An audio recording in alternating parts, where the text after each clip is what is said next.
Hello, everybody, wherever you are in the world.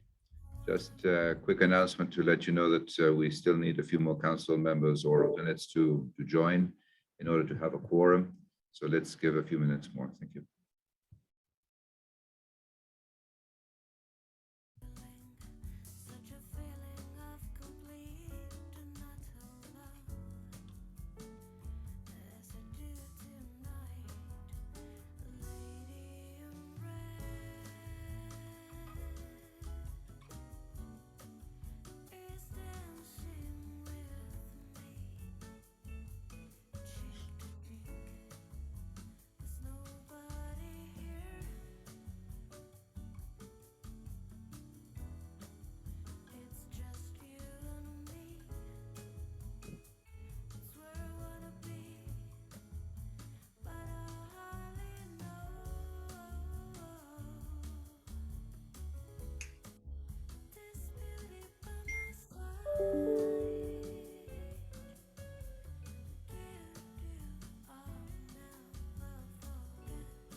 Morning, William. Hi, Carlos. Hey, good morning, Tom. Welcome. Good morning, Tom. How are you? CSO Network. That must be Sano? Is it? No, it's me and him. They're both. Hey, Maria. Good morning, Tom. This is Sano. Hey, Sano. Hey, you. What happened to that? A wonderful professional background you had on Friday. It felt you were in a big office or something. Thank you. Thank you. And where you are, probably the Wi-Fi I'm in is Phnom Penh. really. You're in Phnom Penh. Yeah, I'm Looks in like- Phnom Penh, Cambodia. I don't think you have connectivity issues anymore. No, we don't have internet connection problem. Good. In Canada, we still do. Sometimes. Now COVID is going come to visit Cambodia, Angkor Wat, then we will meet. Probably 2023, Sano. I invite William, Tom, and Maria. Because we showed up early?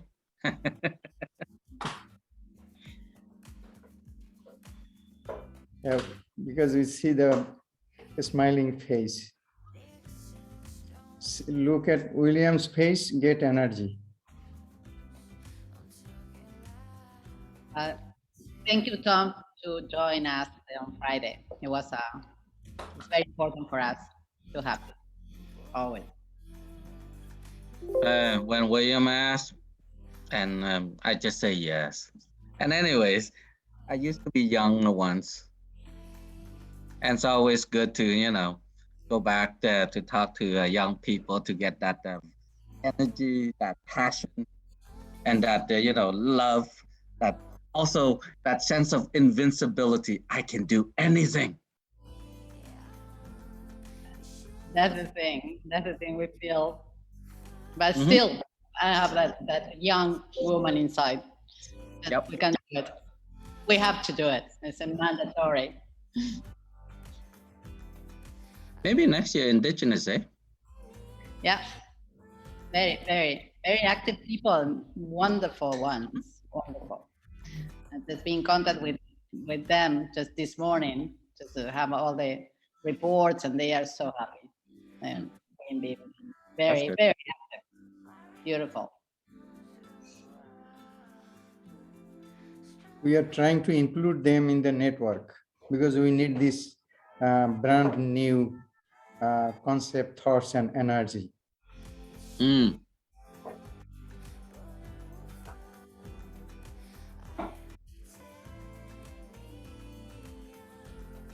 If you want, we can talk about that later. Hello, William, everybody. Once again, I think we can now ready to go. We have enough council members and alternates to have a quorum. So thank you all for being here, and let me give the floor to Carlos Manuel. Thank you. Oh, thank you, William. Thank you so much, and good morning, everybody, and welcome to the 61st GEF Council meeting.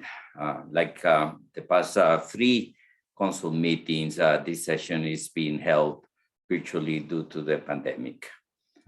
I hope that all of you, your families, friends, and colleagues are well, and look forward to meeting physically together in person, hopefully next year. Normally, when we begin an event like this one, we kind of say that this is a critical meeting, that this is the most important meeting that we ever had. And yes, when I look to the state of the world and read all the scientific evidence, when I reflect on what just happened recently in COP26, I cannot disagree that this is one of the most important council meetings that we ever had. It is an extremely important moment for all of us, but particularly for the next generation. Last Friday, we had a super interesting event in the CSO network event with the youth, and it was really compelling, really emotional to hear these young leaders calling the attention of us. So yes, it is a major moment for all of us, but particularly for the next generation. And it is also a great moment for the GEF as we celebrate a special occasion. It has been 30 years since the GEF was established on the eve of the Rio Earth Summit, and 30 years since the GEF has been providing support for environmental action worldwide in facilitating the implementation of major international environmental conventions. So I'm proud of the progress and past achievements that we have made so far, but we are definitely at a crossroads. Glasgow did kept the 1.5 degree online support, and nature finally was integrated in the center of the climate conversations and discussions like never before. So COP15 part 1 and COP26 got us off to a good start. But sadly, the pandemic still continues to impact many parts of the world and is causing significant costs for all on our daily lives. And day by day, week by week, from floods to fires and droughts, the earth continues to demonstrate that we're pushing it beyond tolerable natural limits. As I said last Friday at the civil society consultation, we heard passionate, powerful plea from youth leaders that we must deliver on our promises. They told us that their future is totally compromised by today's actions. So the GEF replenishment is an opportunity that we must collectively seize so we can contribute to deliver solutions for the post-pandemic era. And even though the GEF's funding is tiny compared to the scale of global need, a strong replenishment will enable us to scale up high impact initiatives that support global environmental benefits in an efficient and effective way. Dear friends, I don't need to tell you that a healthy environment is the basis of a prosperous life. This foundation is facing severe threats. Without urgent and coordinated action, environmental threats will intensify and harm human development, livelihoods, and justice in the near term. This council meeting can contribute to a positive action. Also, it is a great pleasure to welcome again my co-chair, Mette Mogles, a council member for the constituency of Norway, Denmark, Latvia, and Lithuania. This is the second time that I'm working with Mette as elected chairperson. And at the onset, I would like to thank her and Lauren for all the support, commitment, and effort they have dedicated to this role. This council meeting is the second to last under GEF 7, our 4-year funding period, which ends in June 2022. We have a few busy days in front of us and important issues in the agenda. And I'm extremely pleased that despite operational challenges, we'll be presenting a high quality, forward-looking trust fund work program for both the GEF and the LDCF SCCF. Despite the challenges of COVID-19, we are at the GEF working hard to keep day-to-day work ongoing and supporting all different countries. The latest GEF 7 work program will provide grants and blended finance for 43 countries, expected to benefit 25 million people in the project areas while generating global environmental gains. This new work program reflects the GEF commitment to tackle environmental challenges in an integrated way. Many projects will contribute directly to a blue and green recovery from the pandemic. At this council meeting, we'll be presenting to you other reports and updates. Some of them include the GEF Monitoring Report 2021, which highlights the progress made by the portfolio of projects under implementation of the past year. And for the second time, we'll be presenting to you the share of GEF financing in agencies' portfolios.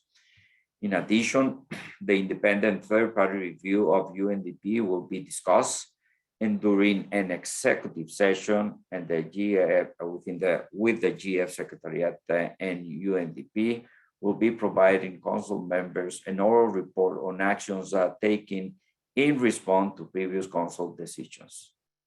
We will also hear from representatives of GEF-supported conventions, staff, and IEO.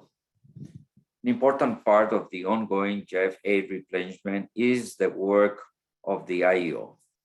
In this regard, the IEO will present an executive summary of OPS 7, which is drawn from numerous evaluations and organized along 3 themes, all related to the overall operation of the GEF. We will also present to you an assessment of the 1-year pilot on co-chairing arrangements of the council meeting, as well as provide an update on the organization of the 7th GEF Assembly. Lastly, we plan to end the meeting on Thursday this week with a celebration of the GEF 30th anniversary. A publication with contribution from across the GEF community will be shared with you. We will also hear messages from our partners, colleagues, past and present. Dear friends, for the last 30 years, the GEF has addressed the planet's biggest environmental challenges. The next 10 will be even more important.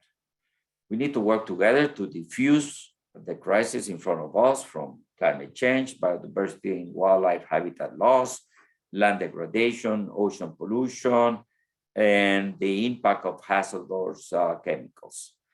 These emergencies need to be addressed together, not one at a time, and with everyone on the table. Such steps are needed to build a nature-positive, carbon-neutral, pollution-free world. Let's get down to work. Thank you so much, dear friends. With this, I would like to introduce my co-chair, Mette. Mette, over to you. Thank you very much, Carlos Manuel, for your opening remarks and for giving me the floor. Dear colleagues, it's an honor for me to be co-chairing this Council meeting. And as Carlos Manuel said, it's too bad we are not able to meet physically, but I hope that you are all safe in your home countries. For your information, as elected co-chair, my team and I have been involved in the preparation of the agenda and the scheduling for this meeting. We have also been discussing different issues with the Secretariat in the preparations. And I would like to sincerely thank Carlos Manuel as the CEO of the GEF and the Secretariat for involving us, responding to our requests and questions. Thank you so much. This is the second to last council meeting under GEF 7, and we are all busy looking into the future with the GEF 8 replenishment negotiations. And I must say it was very inspiring to take part in the civil society event on Friday and in hearing from the young generation in that regard. Several of us have also been busy these last few months with the conference of the parties for several of the conventions that GEF serves, and it will be interesting to hear from the convention secretariat later this week. Finally, we will end this council meeting with an important anniversary. As of 2021 marks 30 years of GEF existence. It will be an opportunity for us to reflect on the GEF's many achievements as we also look into the future. I will just hand the word back to Carlos Manuel, but just also would like to say if anyone would like to contact Lauren and I sitting here in Oslo doing the co-chairing, please do so with any questions on email or contact us on the chat. Thank you very much. Thank you so much, Mette. And now I would like to open the floor for questions of and or comments from council members. As usual, I will introduce or ask William, who is our secretary, who will be announcing the list of speakers. Thank you very much, Carlos Manuel. If anyone wishes to take the floor at this time, please put your name in the chat and we can hand over the floor in that order.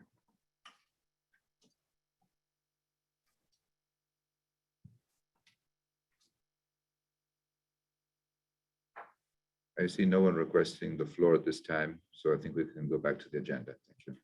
Thank you so much, William. With this, we go to agenda item number 2. I will ask Mette, our elected chairperson, to address agenda item number 2. Mette, over to you.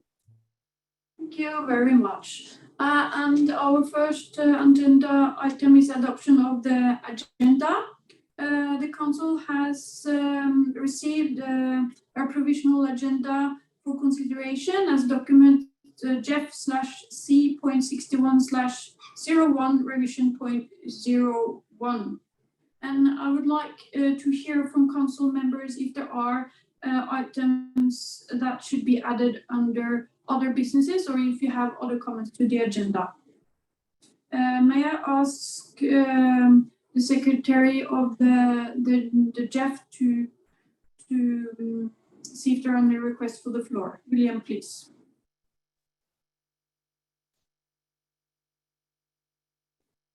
Thank you. While council members think if they want to add anything to the agenda, I would just to mention that under other business, we will revisiting the date for the next council, as well as the composition of the working group on governance and the committee on ethics.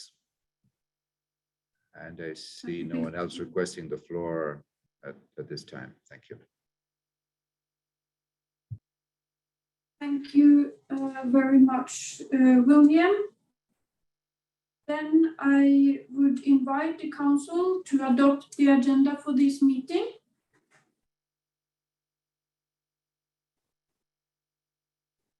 I see no request for the floor and the agenda is adopted. Thank you very much. And then I hand it back to Carlos Manuel for chairing on the next agenda item.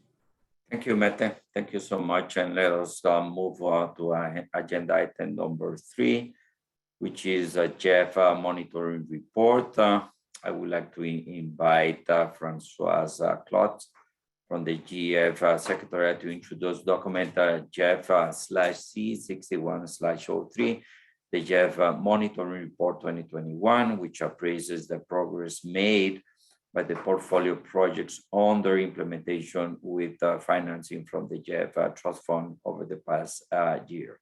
Francois, welcome. Good morning. The floor is yours. Thank you, Mr. Chairperson. Council members, alternate, good morning, good afternoon, and good evening to everybody. It is a great pleasure to present to you the 2021 edition of the monitoring report.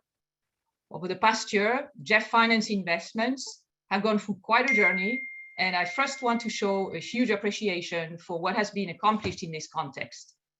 The global COVID-19 pandemic prompted implementation teams to adapt delivery and to be resourceful.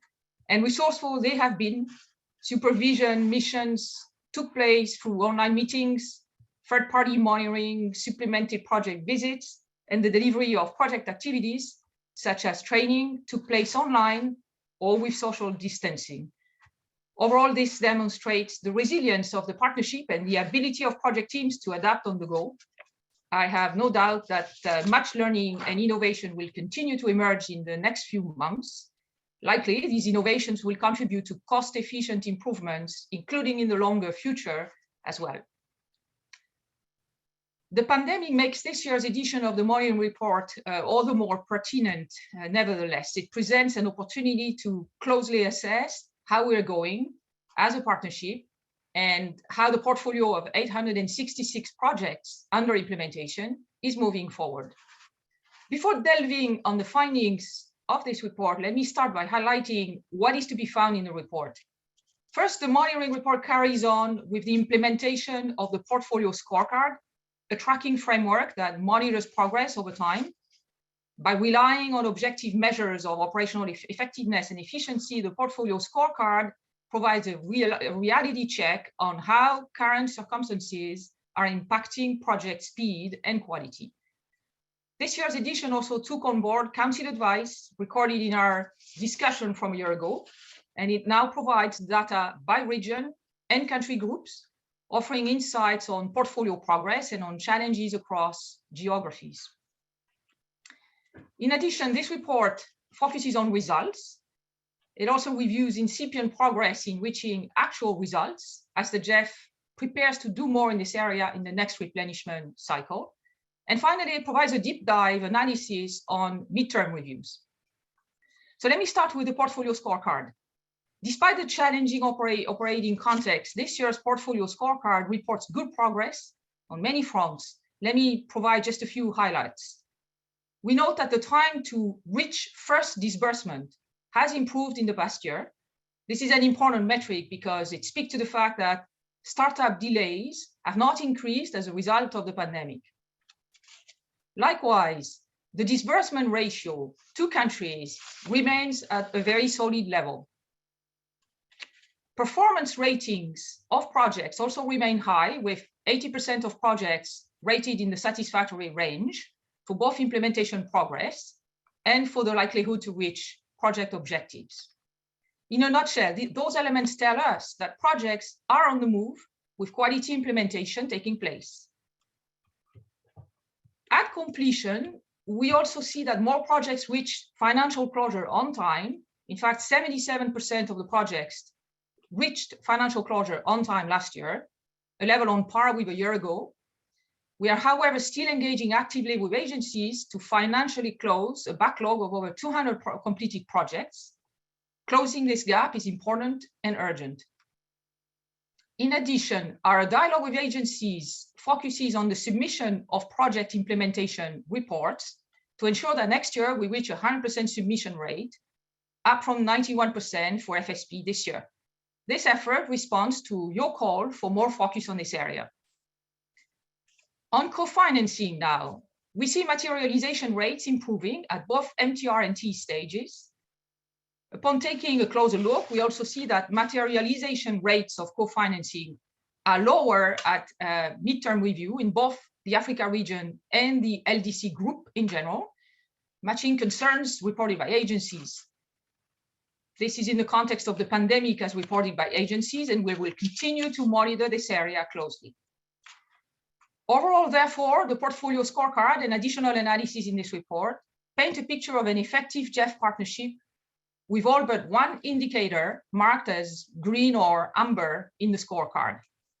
So let me now focus on that one metric that saw the largest performance drop during the last year. That's the timely submission of MTRs.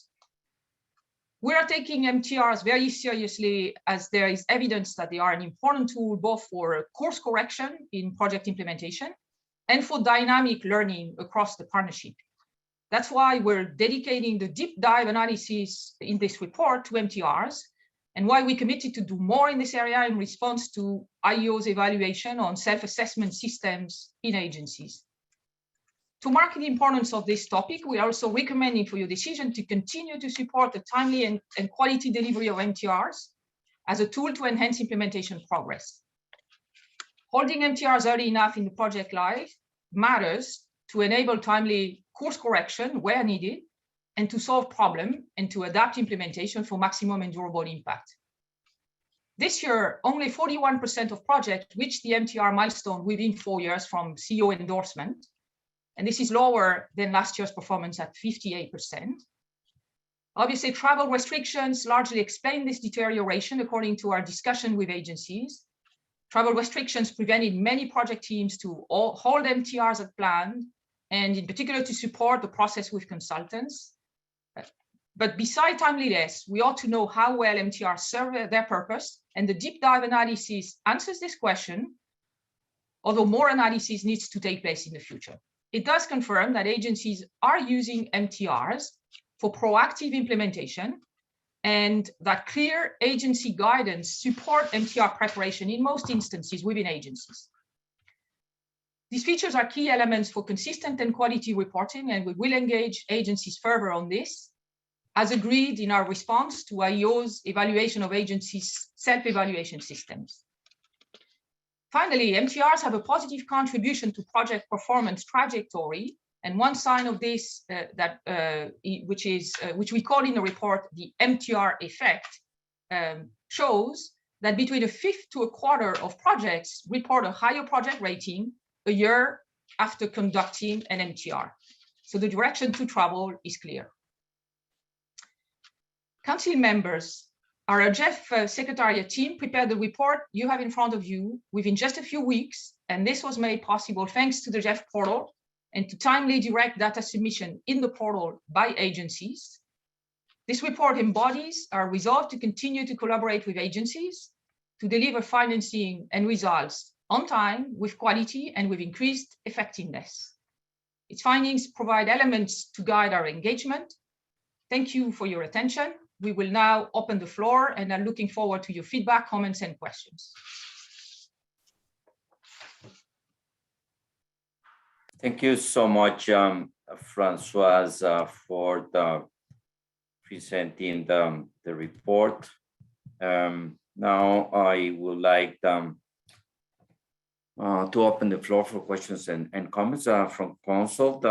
At this time, I will give the floor to the Secretary of the Council, who will be announcing the list of speakers. Over to you, William. Thank you, Mr. Chairman. Marta from Spain, please.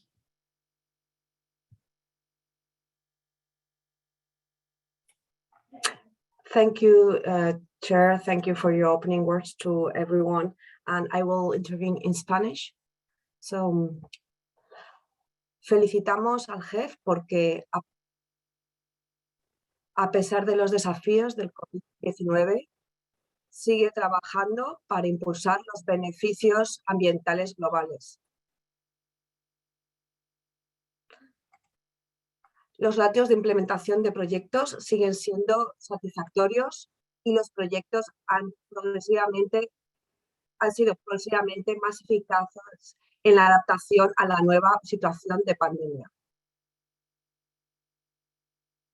Es muy positivo que en la financiación de los proyectos se ha movilizado por término medio más cofinanciación de la previsto en el momento de la aprobación por el CEO. Esto es una señal de que el GEF tiene un efecto catalizador para atraer recursos adicionales. Sin embargo, se ha detectado que algunas dificultades para la cofinanciación en África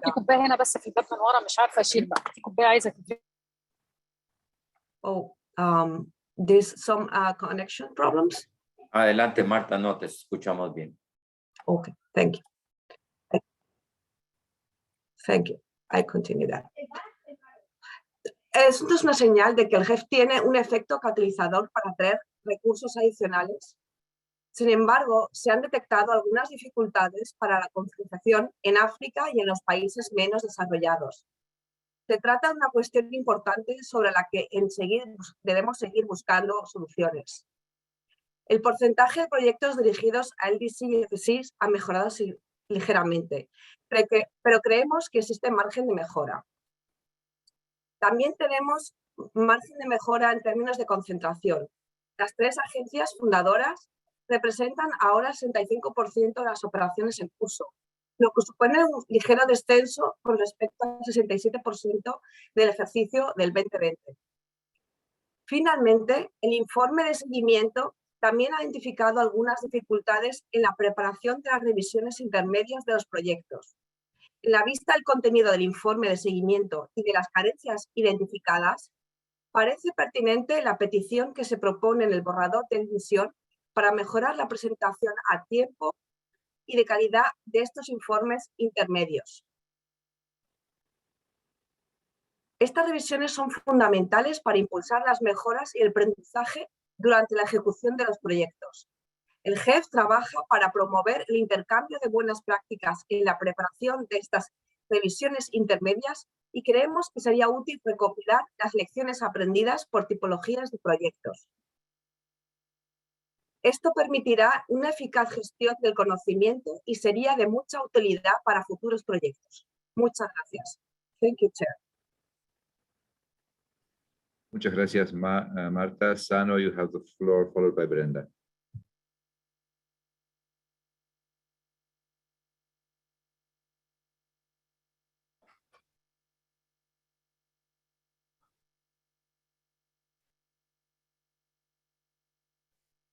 Please go ahead, Sano. Thank you very much.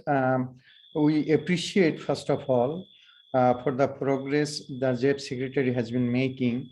The 868 projects are in process, implementation process. So under this COVID challenge, it is really very good progress that the GEF has been making. Thanks for this. So we have only one question relating to the portfolio scorecard and deep dive evaluation. We used to ask and we used to request to consider the qualitative and quantitative scorecard. As for example, if the quantitative scorecard ranked from 1 to 10 and it can identify where the progress is, and then it is easy to follow up. So my question is, do you think it is really important to make it quantitative and qualitative scorecard? And then if yes, when GEF is considering to make it? And the similar question also applies to the deep dive evaluation.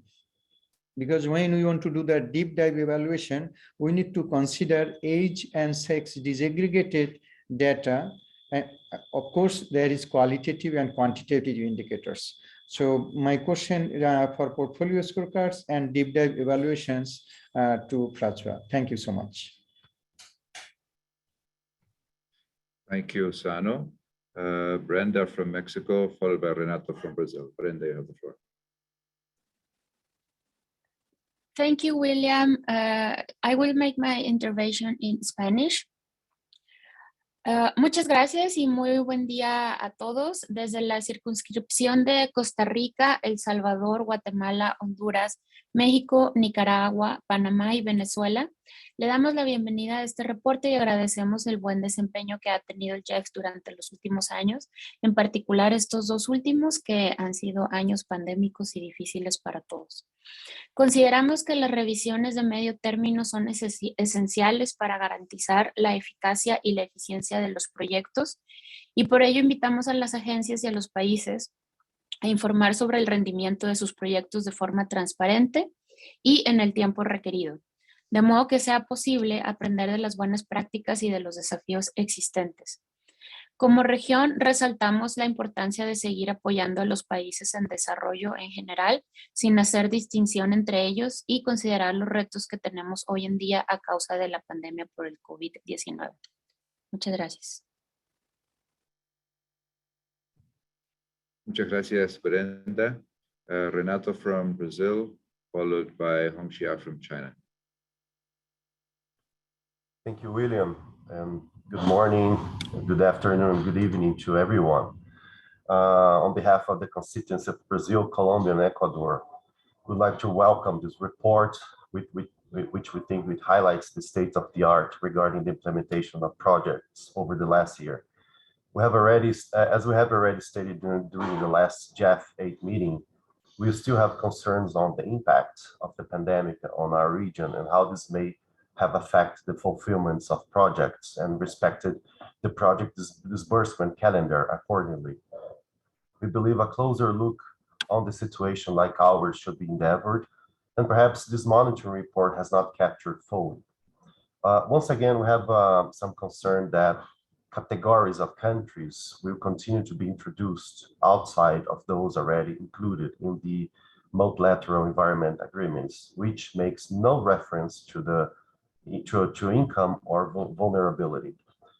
This last point is even more critical if it is not possible to measure the impacts of COVID pandemic in our countries. In the case of Latin America, recent studies from United Nations Economic Commission for Latin America and the Caribbean indicate a 10-year setback in the development curve, highlighting social and economic vulnerability of Latin American countries to the pandemic and its impact. Thank you very much. Thank you, Renato. Hongxia, followed by Anna from the Philippines. Thank you, Chair. And annual monitoring is of great importance for the Council to review the performance of the GEF portfolio. We welcome the latest report presented and appreciate the GEF's efforts to maintain steady operation and deliver global environment benefits in the face of the challenges of COVID-19 pandemic. I hope the GEF could keep the good momentum and work for better results. I have the following 3 comments. Firstly, on portfolio overview, we recognize that the overall portfolio distribution across focal areas, regions, and country groups remains in good shape, and encourage the GEF to continue to serve all regions and all recipients in a balanced manner to maximize global environment benefits. We welcome the decreasing centralization in distribution among agencies and call for more efforts to allocate resources in a more balanced way across agencies while respecting the choices of recipient countries and giving special considerations to those national agencies. Secondly, on portfolio scorecards, we are pleased to note that the trend of projects rated in the satisfactory range for implementation progress remain relatively stable at around 80%, although facing a series of challenges caused by the pandemic. That being said, we hope GEF could work better in relatively weak areas such as disbursement. We would like to know the why the GEF's disbursement ratio was down from 25% in 2020 to 20% in 2021 and how to address it. Lastly, on the midterm review, we note GEF's conclusion on the MTRs and hope that GEF could provide sufficient guidance and support to agencies and recipient countries on preparing MTRs. while recognizing the challenges they are facing ahead. We encourage experience sharing among agencies given their different performances. We also request GEF to strengthen its implementation supports and communications with operating focal points of recipient countries to achieve a robust project pipeline. Thank you. Thank you very much. So now we'll take Anna, followed by the USA. Then we'll give a chance to Francoise to answer, and then we'll continue with the speakers. So Anna, you have the floor. Thank you, Mr. Chair. Overall, we welcome the GEF monitoring report. We find it an effective tool in measuring the portfolio progress and to further improve project implementation in achieving desired outcomes. We appreciate the conduct of the deep dive analysis on practices in project midterm reviews preparation. They are very helpful in identifying corrective complementary actions to enhance project implementation, and also critical in the immediate resolution of project issues, most especially during these challenging times.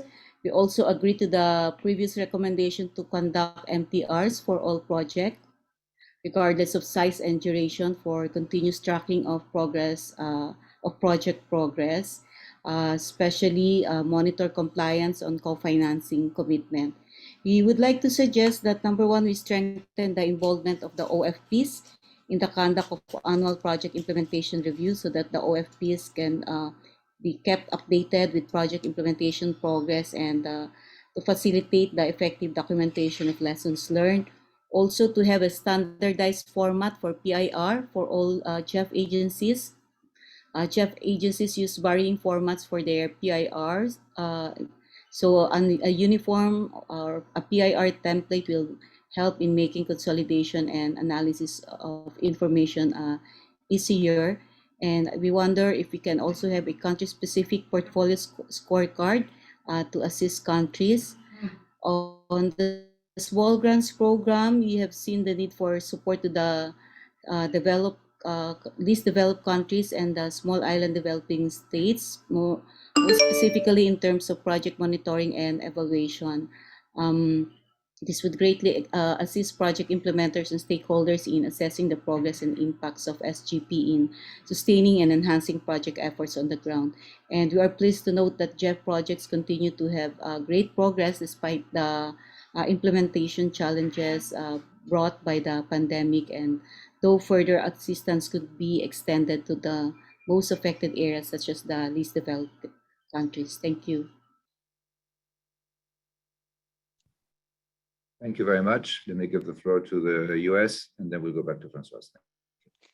Thank you very much. Good morning to everyone. I'm speaking on behalf of the Council Member Matthew Harsiger. First off, we'd like to thank the Secretariat for its efforts to keep GEF programming on track despite the pandemic. And we are very happy to see that the new operational efficiency measures are taking hold.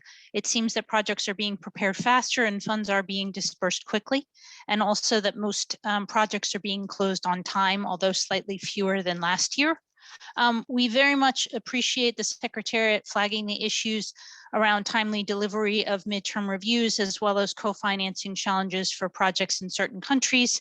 And we certainly understand that the pandemic is affecting these aspects of people's work in particular. We do share the view of the Secretariat that the midterm reviews are very important for taking stock of how well projects are doing and for making needed course corrections. And if they are done too late, they're obviously of limited value. So we're pleased to see the steps that you're taking to help work with the project agencies to be able to deliver the midterm reviews in a timely fashion. I think we just had a question with respect to the low co-financing rates for projects in Africa and in some of the LDCs.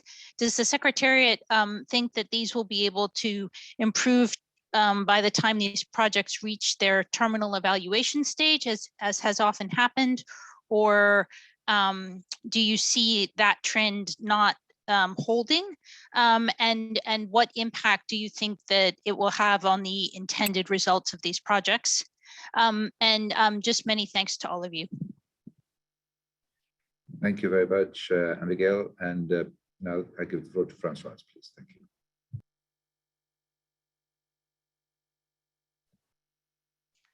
Thank you very much to council members for these very interesting set of reactions and questions. We appreciate the expression of support coming to the systematic effort of quantification and candor in reporting, and the support to the scorecard framework that has made our conversation more comparable from one year to the next.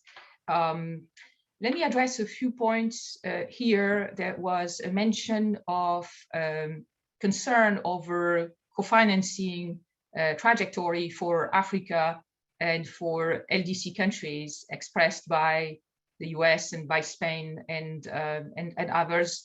As you all know, co-financing is a target at the aggregate level in replenishment in the GEF, not a mandatory match per project or per country. And therefore, the actual emergence of co-financing trends is a product of the operational dialogue that happens between countries and agencies, not something that can be mandated or increased, right? Now, equally, we know, of course, that the co-financing, as anticipated at the time of PIF approval and later on with more information at endorsement level, is in fact a critical element of the project integrity in terms of design and financing.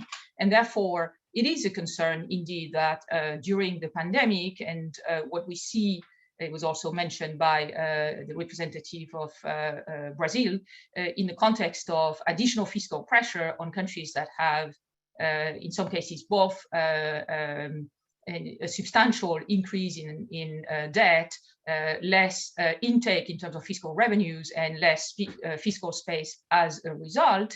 There is a challenge for materializing some of the co-financing that had been anticipated and desired, right? We do agree with these comments that this warrants close attention, because it's very early to predict whether or not there will be a course correction during project implementation, which is of course desirable, right? We know that co-financing materializes over time, and therefore the current indications that we have a year and a half in is no sign of the final landing point, but it is very important to look at it. And there might be cases in portfolio that we will have to address with agencies where that the non-materialization of co-financing might impact the project concept. And that's precisely why we run MTRs, to make sure that problems are identified, addressed, and solved. So that's a point on co-financing. Let me also address the issue of MTRs. I hear reactions on the intent that we flagged in the report to go further in providing help to the agencies in norming, in a way, the MTR exercise a little more than it is right now. By policy, the approach retained by each agency prevails.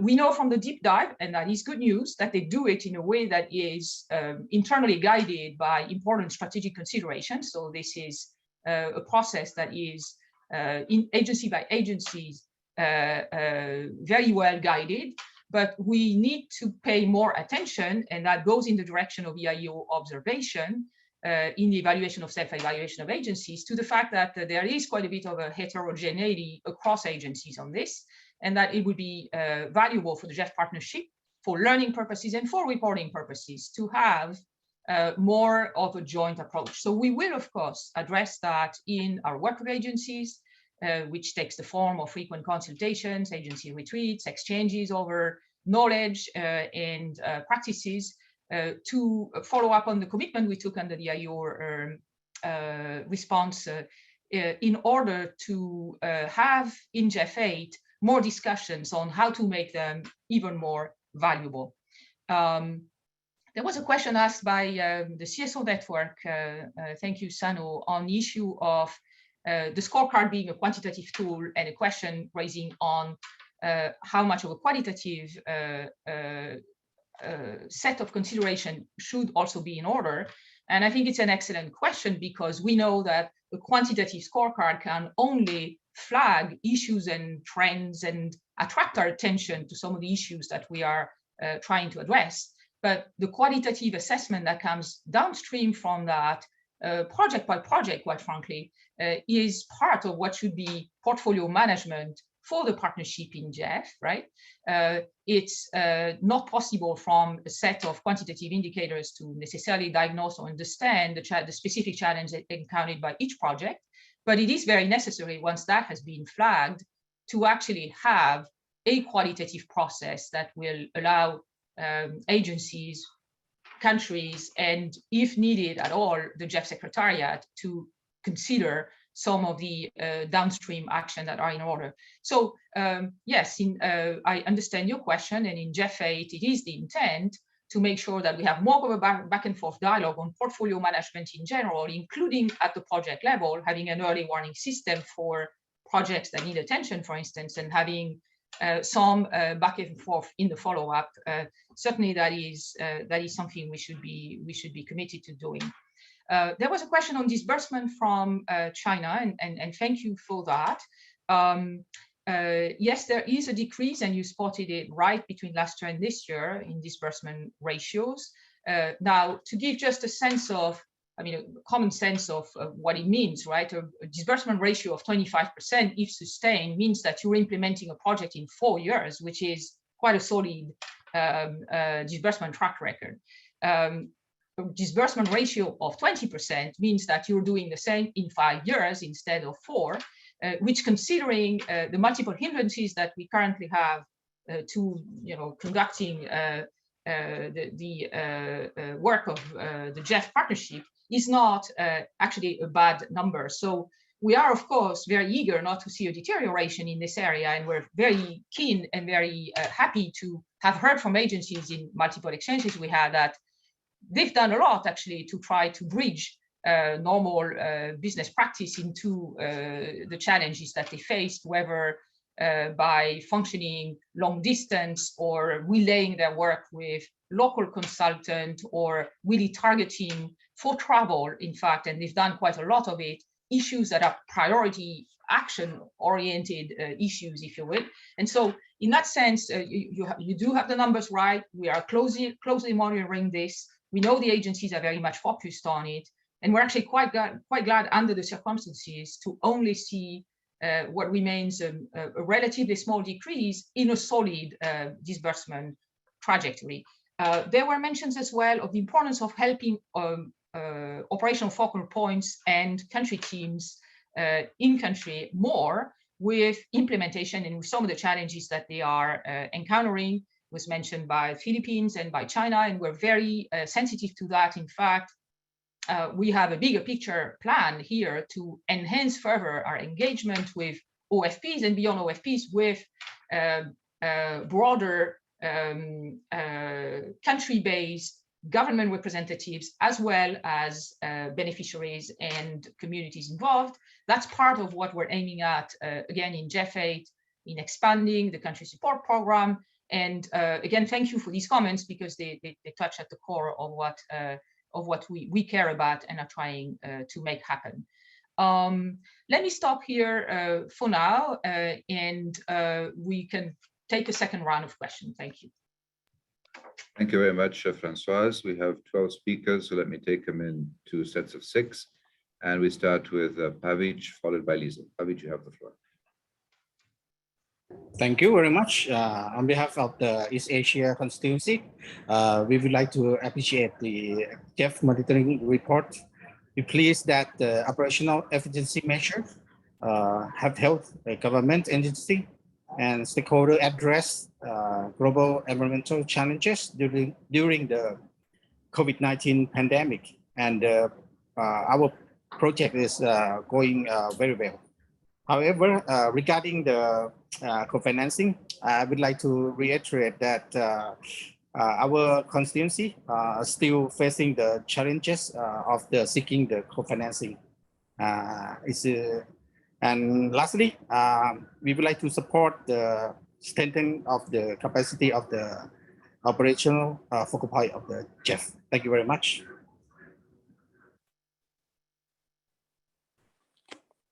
Thank you very much. Liesl, followed by Yoshiko. Liesl, you have the floor. Thank you very much. On behalf of the constituency, which comprises of Norway, Denmark, Latvia, and Lithuania, we very much welcome the 2021 GEF monitoring report. We also would like to say that we very much welcome the information that's been provided in the portfolio scorecards. We note with concern as well the challenges that the pandemic has incurred on the ability of the completion of the MTRs, and appreciate the Secretariat's position on the fact that their importance to provide information on the needs for projects to carry out course correction, as we have seen that project implementation and outcome ratings increase after conducting MTRs. We would be interested to hear what the realistic picture is of the number of MTRs that are expected to take place in 2022. The report states that it now appears that agencies have found innovative ways to supervise projects, and this includes guiding monitoring exercises and MTRs.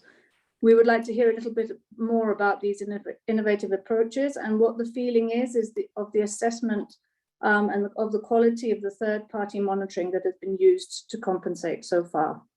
We're also interested to know how the information in the MTRs is being used across the partnership for learning. On another issue, we see that even though reporting at scale on actual results is still not possible, we would have welcomed some examples of significant results in terms of global environmental benefits from the GEF supported projects and programs, and we would like to suggest including some examples in the next annual monitoring report. Moving on to the section on the small grants program, UNDP reported that 6% of the projects received in-person monitoring visits from SGP country program staff. We'd like to, just out of interest in view of the pandemic, understand how this compares with the period prior to the pandemic. I just want to make a comment on two of the information documents. One first is the private sector engagement strategy annual report. We appreciate the first PSES report and the results included in this report. We would like to request including the main results of the work of the PSES in the annual monitoring report from now on. We also wonder how the findings and recommendations in the report are acted upon, since this is only an information document and no decision is put forward to Council. Is it possible to provide more analysis in the PSES report and explain how some of the private sector actors are involved in the GEF projects, what has resulted from their involvement, and are there any lessons learned? With regard to the financial report by the trustee, we commend the inclusion of more information in this report compared to previous years, and especially appreciate the information on the sustainable bond strategy. Our constituency would like to put forward a proposal that at future December council meetings, the trustee be given the opportunity to give council a brief presentation on the experience so far with the strategy. Thank you very much.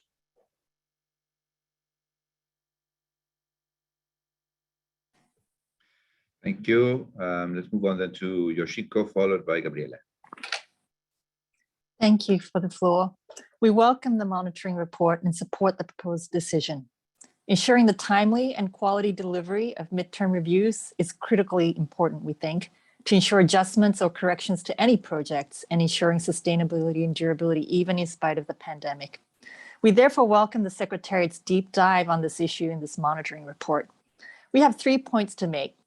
There seems to be a relatively higher emphasis on facilitating fund distribution versus getting faster results on speedy implementation of reviews for reporting quality results. So as donors, we hope to also see some faster relative improvements on the latter to provide some reassurance on due diligence. The ongoing dribble of grievances from UNDP projects is a real concern for us. And this point makes us focus particularly on this issue, as midterm reviews could certainly help to alleviate these problems. We are also delighted to see the Secretariat facilitate better information sharing for reporting and project governance purposes via the new GEF portal. Hopefully this could prevent recurrence of small-scale reporting seen for GEF 6 projects, as this could bar general lessons learned and course corrections. We look forward to hearing more incremental improvements from leveraging such technical innovations. Lastly, we have a question on the issue of risk mentioned in this report. It would be useful to understand what the definition of risk is in this report and whether the agencies do indeed use the same standards of assessment for risk. We recall that the replenishment documents advise the Council to define what level of risk tolerance we are comfortable with, and this report does not help us in making this judgment. We also support the questions raised by Denmark on the private sector engagement strategy and implications for anything for Council to consider. We'll submit further questions on charts and tables and other information in the report in writing. Thank you very much. Thank you, Yoshiko. Gabriela, followed by Victoria. Gabriela, you have the floor. Thank you, William. Good afternoon, morning, evening, colleagues. We would like to thank the Secretariat for the preparation of the monitoring report, which always contains very helpful information, and we support the proposed draft decision. I'll keep it short, focusing on 2 questions. Do you have any indication for the reasons why a large share of the midterm reviews have been delayed? Is it primarily due to travel restrictions as indicated on page 27, or are there also other reasons? And the report shows that in fiscal year 2021, projects materialized over 100% of co-financing amounts at terminal evaluation. Do you have an indication of whether that co-financing was primarily in-kind contribution or actual co-financing? Thank you so much. Thank you, Gabriela. So let's have Victoria, followed by Ben, then we go back to Francoise. Victoria, you have the floor. Thank you, William. On behalf of the constituency comprising of Austria, Belgium, Czech Republic, Hungary, Luxembourg, Slovak Republic, Slovenia, and Turkey, I would also like to thank the GEF Secretariat very much for this useful report. We have submitted written comments and questions on this and other council documents already, and I would just like to thank the GEF Secretariat for the useful responses we've received. I will thus keep my interventions short. So on this agenda item, I would just like to note that overall, it's very good to see the projects well on track and the performance as well. As others, we also appreciate the important role that medium-term reviews play, and it's good to hear from the GEF Secretariat that this will get more attention also in the future. In general, we support all efforts that incentivize a timely submission of MTRs of agencies and any activities that can increase the operational effectiveness and help with collecting the lessons learned. And one last point on portfolio concentration, we note that it has slightly reduced, and as noted at previous meetings, we would like to see more balance in GEF funding across the agencies. Thank you. Thank you, Victoria. Ben, you have the floor. Many thanks, William. And also many thanks to Francois for your presentation and also for the monitoring report. We welcome the portfolio scorecard, just to say that at the top. We found that very useful as always. Just 2 questions and comments, particularly around the MTRs and also on the actual results. Firstly, in terms of the MTRs, you welcome the steps being taken to improve the quality and role of those MTRs. And we agree with the Secretariat and others who, in terms of these, are being very important for enhancing learning within the GEF partnership, but also to deliver adaptive management and course correction. To basically ask the same question as Gabriela from Switzerland in a slightly different way, we're also concerned with delay in some of these reports, which I think you talk about being in part due to the COVID pandemic. So it'd be useful to understand what that other part is and what some of the other reasons are besides COVID. I think it's important to continue to scrutinize and to make sure we're making progress on the MTRs and how those become more useful. Also, we note in terms of the actual results being reported, so that's very helpful. We noted under table 8 that I think the indicator on terrestrial protected areas created was slightly lower. And we also noted within the IEO's annual performance report that there was an indicator which was likely to be not going to be met, which was around wider landscapes under sustainable management. We wonder whether that's the same issue, so it would be useful to understand that. By the way, we also found that information document on the annual performance report was useful, and it's useful to understand the best place to discuss that, either here or under the OPS 7 agenda item. And linking a little bit into that, the point we agree with Denmark, your point raised about the private sector engagement strategy report. We found that very useful. It's the first time we've seen that. And again, there's no formal agenda item on that. So it's useful to understand how we move forward on that report and make sense of that, and whether that was actually the information we were looking for when we asked for that report. And some of the questions posed by Denmark, what would be more useful, I think were very sensible, agree with those. Also agree with Japan in terms of trying to understand risk assessment better and how we're making sure as a council we're moving forward with that issue as well. So that's an issue which I think we constantly return to, so it'd be good to make progress on that one too. Many thanks. Thank you, Ben. Back to Françoise now.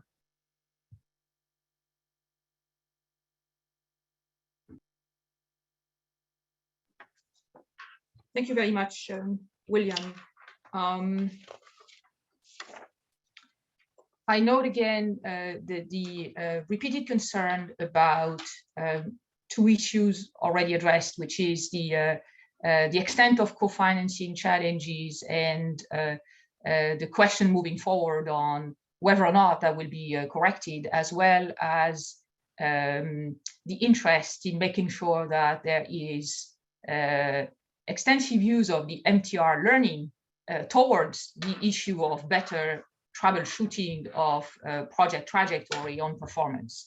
So on these two topics, let me briefly say that short of being able to provide information about what may happen in the follow-up of GEF 7 implementation, we are certainly committed on co-financing to watch very closely what's happening. We have heard the voice of several countries on the challenges that they themselves encounter, which may or may not be solvable by financing ways. So I think this part will be part of the qualitative engagement that will happen across the partnership on projects where this issue may turn problematic because of the nature of the project and because the threat that this would raise to the integrity of the project. So we will work with agencies on this topic, as well as working with agencies on making sure that what we can further learn across the partnership on the best way of conducting an MTR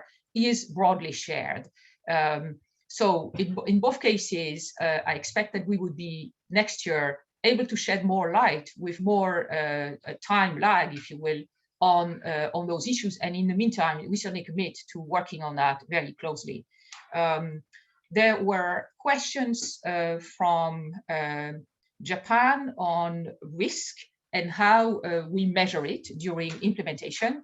It is an important question, and yes, your question goes to the core of the limitation of that risk measure. So I need to acknowledge that. The risk ratings are provided by agencies to the Secretariat and are not necessarily normed to the same internal standards, but they probably capture what each agency is doing as best as it can in terms of its own assessment of implementation risk facing countries. So what we aggregated in the report to provide you a picture with that is not necessarily the product of a harmonized methodology. It is still extremely useful, we feel, to detect trends in particular, and to also focus some of the qualitative downstream work that could happen project by project, because these measures are produced at the project level.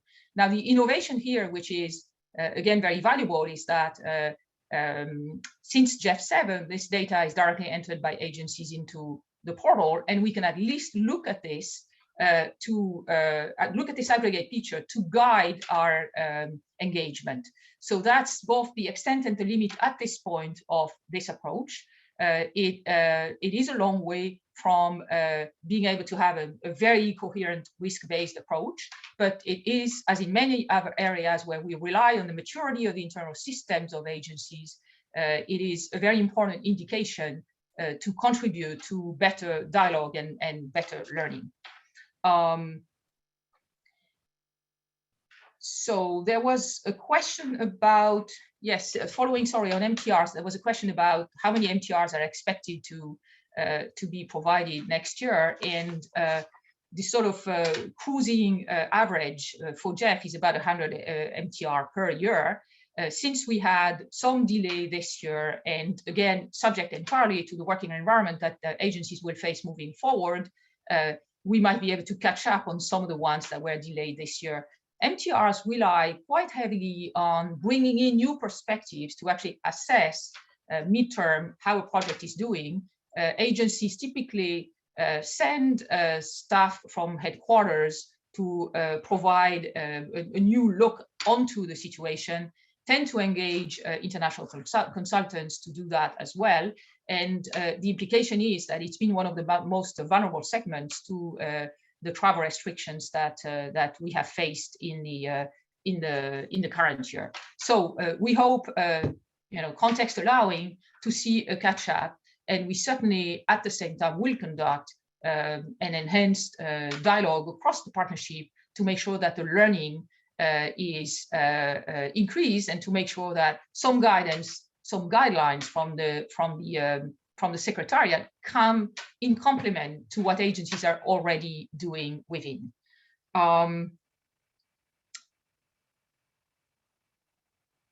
There was a question about COVID-19 innovation and some of the practices that we have observed. There's certainly quite a lot that has happened, and it's different in different geographies. And as reminded to us by a number of our country recipient country representatives, the challenges are different in different geographies, right?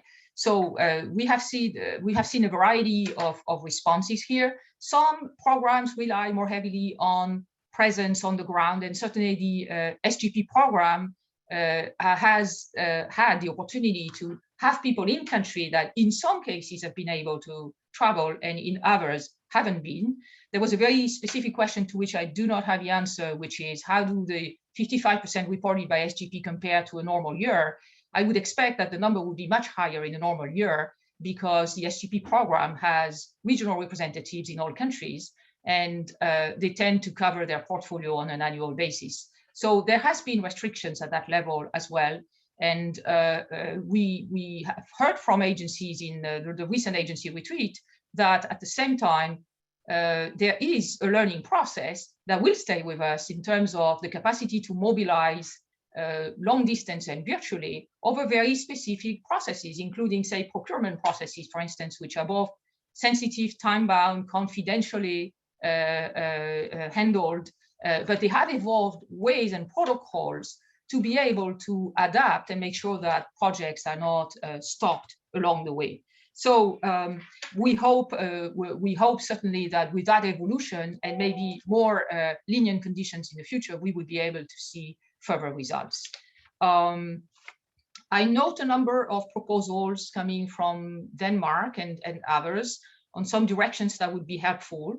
The suggestion that the PSES could have a regular reporting into the monitoring report.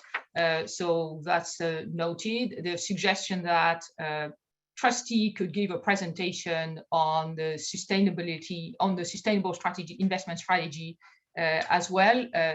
We have to dimension the monitoring report to what best respond to an annual review of portfolio implementation. We have also other reporting mechanisms that are very relevant, either on an annual basis. You have a couple of documents in information documents this time around that provide regular reporting on compliance on some of the policies. It can also be a reporting on achievement of some of the strategies. So these two may perhaps fall in that category. The annual monitoring report is really focused on the live portfolio, the projects that are active and not yet closed, and tries to adopt as uniform an approach as feasible to that. But I've taken good notice of the suggestions for further reporting on a regular basis. Let me stop here for now, and please do not hesitate to come back if I neglected a question. Thank you. Thank you very much, Françoise. So we move on to Laverne, followed by Richard. Laverne, you have the floor.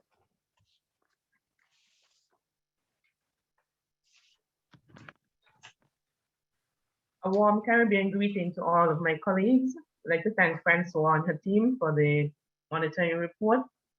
The Caribbean constituency remains active in the implementation of environmental management and sustainable development initiatives in the achievement of global environmental benefits.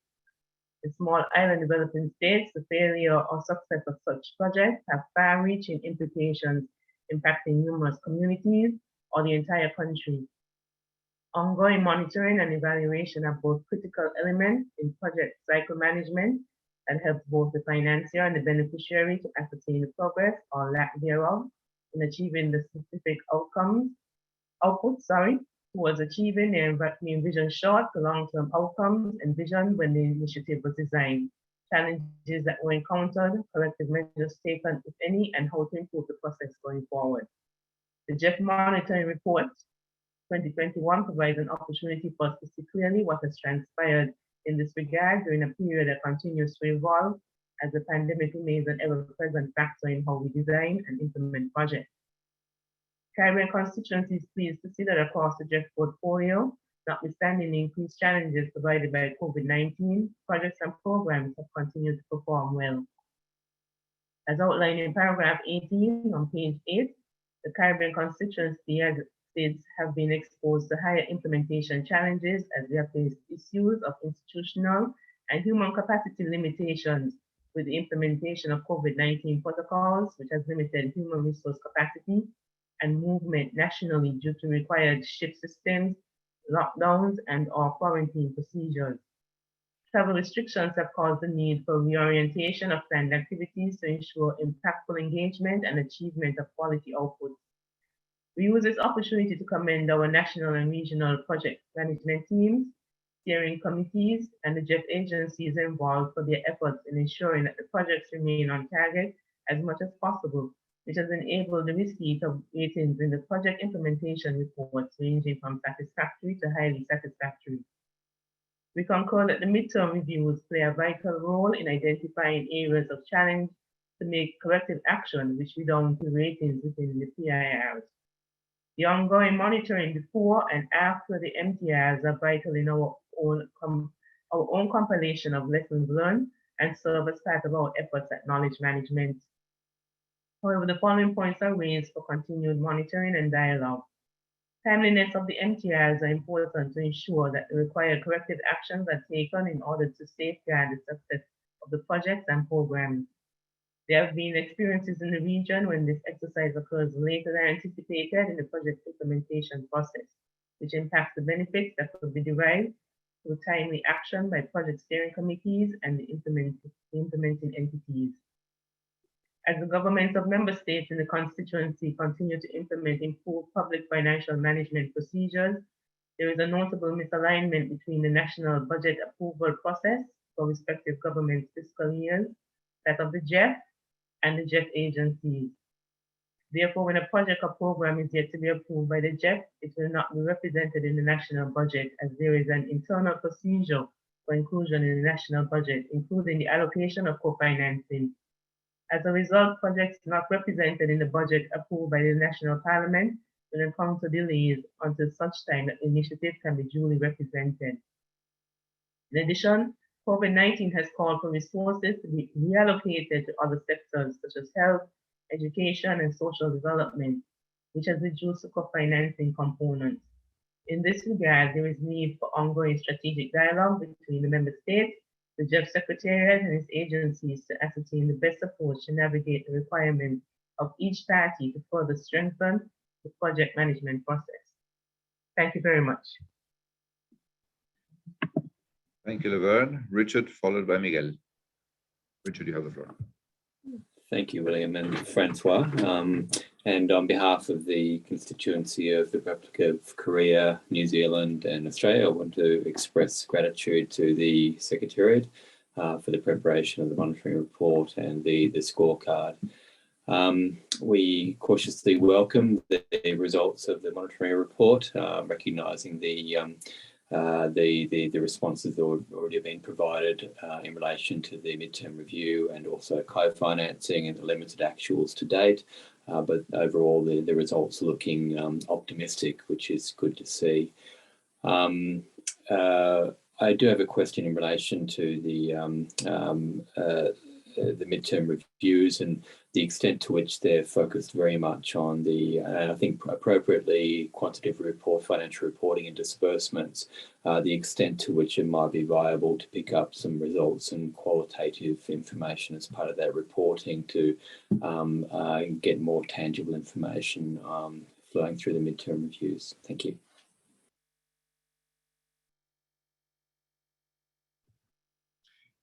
Thank you, Richard. And Miguel, followed by Karen. Miguel, you have the floor.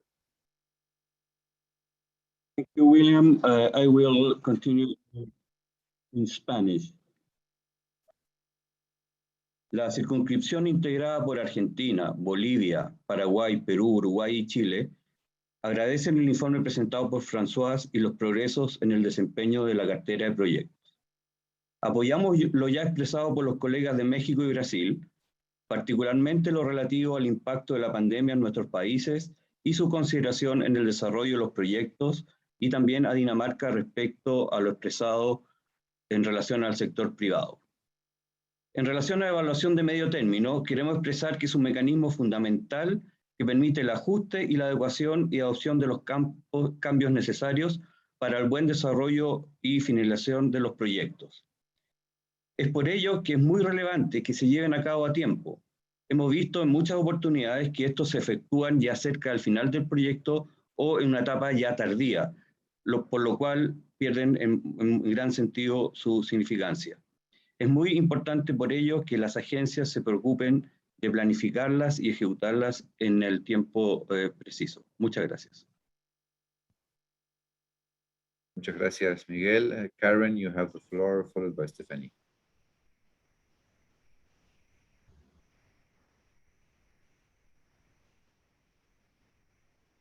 Can you hear me? I couldn't hear you, William. Can you hear me now? Yes, we can hear you well, yes. Thank you. Sorry. Sweden welcomes the monitoring report, and we appreciated the presentation made by François, and we also welcome the use of portfolio scorecard to track effectiveness and efficiency and the ongoing progress in reporting actual results. And it's also encouraging to see that the GEF partnership in the midst of the pandemic has managed to adapt management practices in project implementation and still achieved so many results. Sweden encourages enhanced monitoring of GEF interventions. We appreciate that each agency now must provide qualitative analysis on progress made and challenges in implementing activities to support gender equality, strengthen stakeholder engagement, and deliver knowledge management activities. As evident in the report and also mentioned by others, the MTRs play a key role in ensuring a successful implementation of programs and projects, and Sweden supports the suggestion to request agencies to ensure the timely and quality delivery of MTRs. We would also like to support the Danish interventions, both regarding the private sector engagement strategy, and if that could be included in the monitoring report, and also the proposal to give to ask the trustee to give the council a brief presentation on the experience with regard the responsibility investment strategy. We support that. Thank you. Thank you very much, Karin. Stephanie, you have the floor, followed by Annette. Hi, this is Alain actually speaking for France. Je vais m'exprimer en français. Hi. William. Je vais m'exprimer en français. Tout d'abord, tous mes remerciements en fait au secrétariat, à la fois pour les documents et aussi pour les réponses apportées jusqu'à maintenant, très clair. 4 points de mon côté. Premièrement, sur l'activité. Nous souhaitons souligner tous les efforts de flexibilité et d'adaptation effectués pendant la pandémie, notamment par les agences et le trustee. Tous ces efforts ont permis de maintenir un niveau d'activité satisfaisant et de poursuivre la mise en œuvre des projets et des programmes financés par le FEM, sans remettre en cause ni leur qualité ni leur ambition. Et cela est très important pour nous. Le deuxième point est un point sur la géographie. Nous encourageons le FEM à porter une attention particulière aux pays les moins avancés, notamment en zone Afrique et en zone Caraïbes, qui sont davantage impactés par la crise, comme le montre d'ailleurs le faible taux de mobilisation de cofinancement. à mi-parcours 25% contre 35% pour le reste des zones géographiques, et en fin de parcours 80% contre 100%. Vous savez que ces zones sont des priorités pour la France. Troisième point sur l'évaluation. La fourniture de données d'avancement et d'évaluation reste un objectif essentiel qui mérite d'être approfondi, et notamment l'année prochaine avec la réalisation de 100 nouvelles évaluations à mi-parcours, les midterm reviews. Quatrième et dernier point, un point que nous soulevons régulièrement et que les collègues ont de nouveau soulevé aujourd'hui, sur la concentration. Bien que ce chiffre soit en légère diminution, nous souhaitons souligner à nouveau la très forte concentration des agences, de certaines agences dans le portefeuille du FEM. Le PNUD représente encore près de 35%, et les trois premières agences représentent plus de 65%.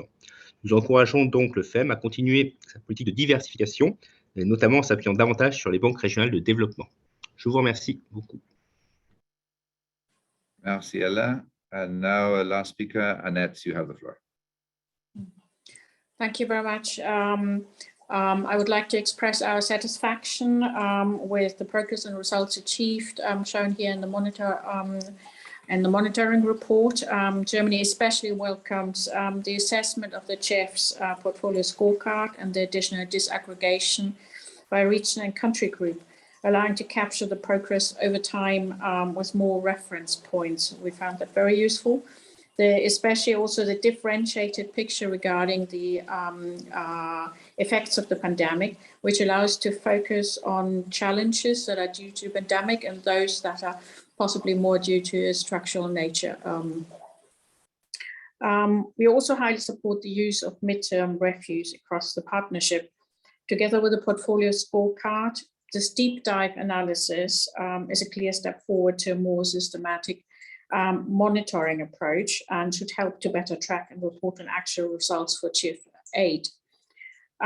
We recommend using all available means to carry out MTRs at least within the 4 years of CEO endorsement, as has been said before by other speakers.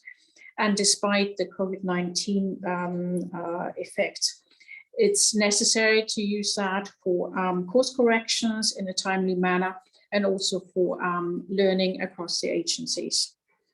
Also, we are looking forward to MTRs in 2022 on results analysis. On the private sector report that has been mentioned a couple of times, we also found that hugely interesting. I've prepared comments on the top line for that, so I hope that's appropriate. Thank you very much. Thank you very much, Annette. And with that, we turn back to Françoise. You have the floor.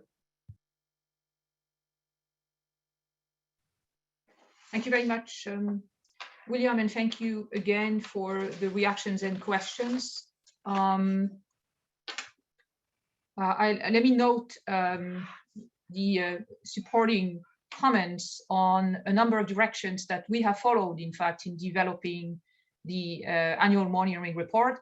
I take from the support expressed that both the direction for systematic and rigorous quantification that allows comparison over time in using similar data and the enhanced data governance framework that we have via the portal and in relationship with agencies as we work towards more congruent methodology is the general direction of support that I have heard coming from the comments of a number of participants, including Australia, Sweden, France, and Germany. So we will carry on doing that at the same time as some of the more detailed concern that you flagged will be addressed in the qualitative dimension of that effort. And this applies particularly to MTRs. MTRs are always important because they always are the chance that a project gets to see issues being addressed. And we know that projects are not uneventful, even the good ones, and that in fact the capacity to troubleshoot issues as they arise without delay is what makes a good project in the end. So this is of course enhanced, and I hear it in your concerns and comments. It is enhanced by the COVID context and by the fact that we are facing specific risks, which in some cases are in fact linked to geography and to existing capacity challenge, I've taken good note of the comments of the Caribbean representative here, or of France concerning Africa and the Caribbean. We know that these challenges are more likely to have disrupting effects in geographies where there already exist capacity issues, which COVID has only enhanced. So we will be keeping all of those indications of interest that you have shared with us in dimensioning our follow-up, dimensioning our conversations with agencies, watching over the timeline and the diligence of MTR completion next year, because that is indeed our best tool for finding corrective action and having, a dynamic adaptation to the new challenges that we're encountering on the portfolio. So without repeating many of the comments made, let me acknowledge very good understanding of the directions that you are asking us to adopt on this, in line again with IO recommendations and prior intent. I also note from both Sweden and Germany the repeated interest on the PSES follow-up, and we'll try to include that in the future, as well as the request for a reporting on the strategy adopted by the trustees. So that's an important point.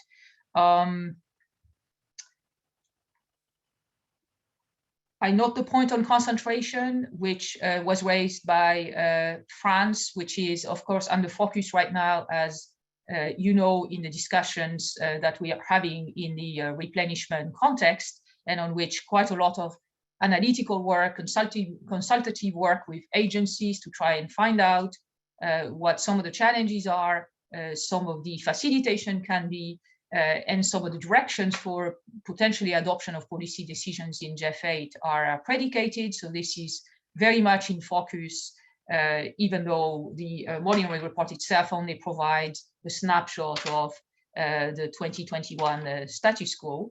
So this is well noted as well. Yes, we certainly agree with Chile that timeliness and others who mentioned it, particularly on the recipient country side, the timeliness of implementation is crucial to the success of projects.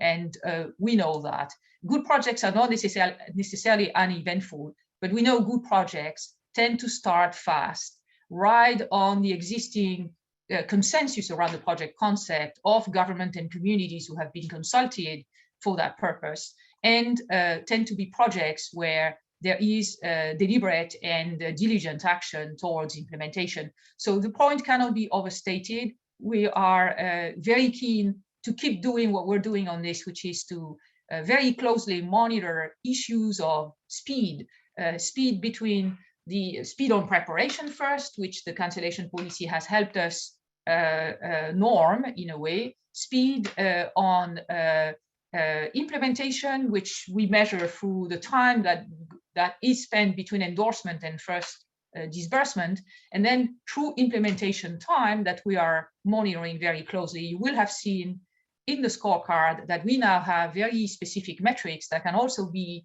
declinated at the project level to actually spot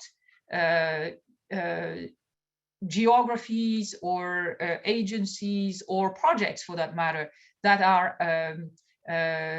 misaligned with the GEF averages. And that is the kind of analytical foundation on which we will bring more qualitative consideration in portfolio management.